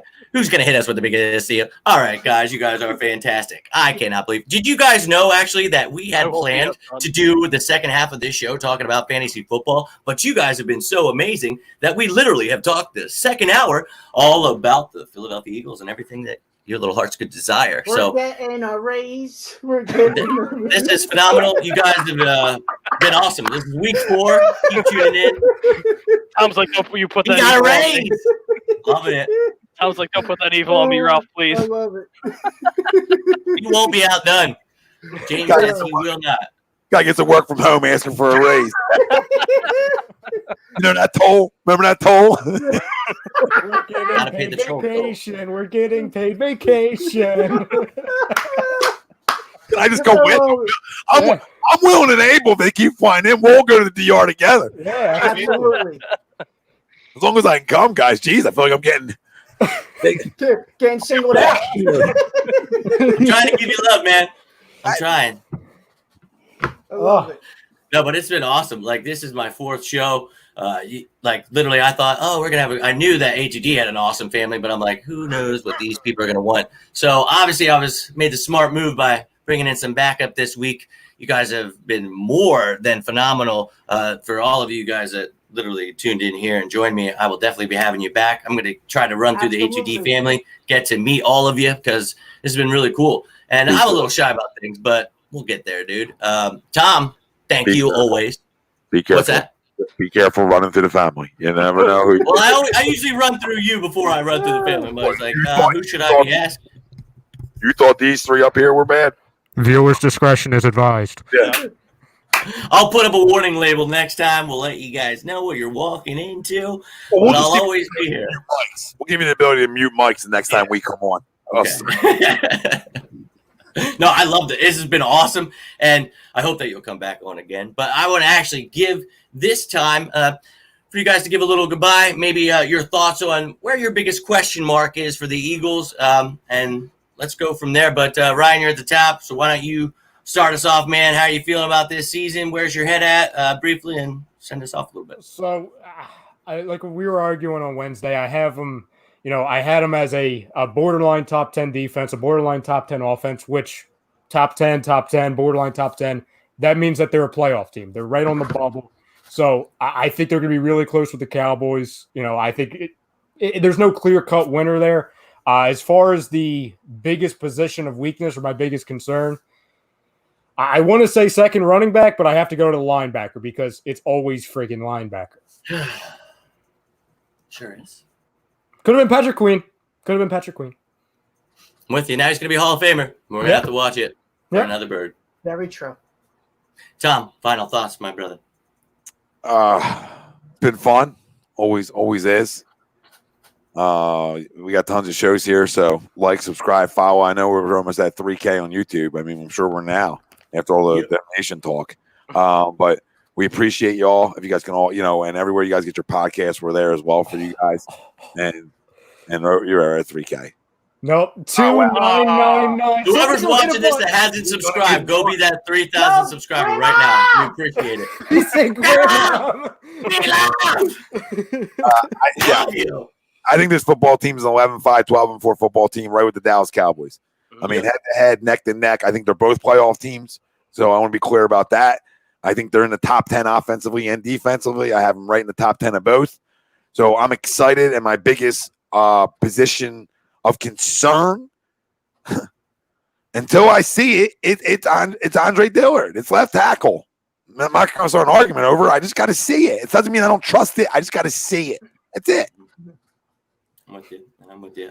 Prism, I do greatly apologize that you have not gotten any death metal growls on the day of Lamb of God's album release.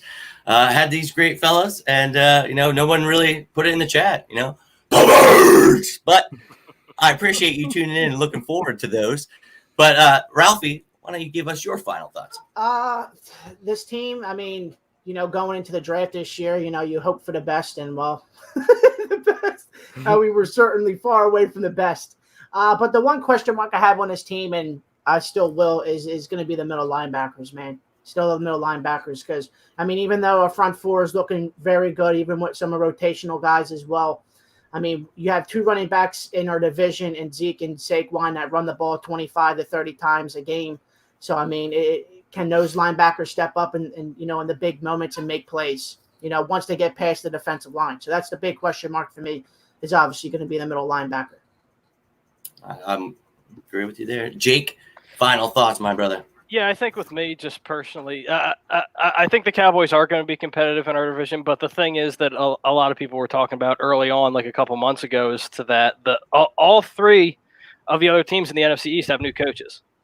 And they're not going to have a stereotypical training camp. So it's going to be tough to implement a new game plan and stuff like that. Obviously, you have the same players still together, but it's going to be new game plans and stuff like that. So that's where the Eagles have a major advantage. My big question mark personally, and this is just me, just because we have a lot of young guys at the wide receiver position. For me, it's wide receiver, because Deshaun Jackson can't stay healthy. Alshon Jeffrey's a question mark. Who knows when he's coming back? And like I said earlier, you have no training camp, so it's going to be tough to get these young guys implemented. I love it, man. And, kind of brings my head to, kind of where it was all at, listening to everybody, because that's my head feels like listening to all of you guys, because that doesn't even have to be from day to day. It could be from hour to hour. I'm like, oh, man, maybe it's the receiver I'm worried about.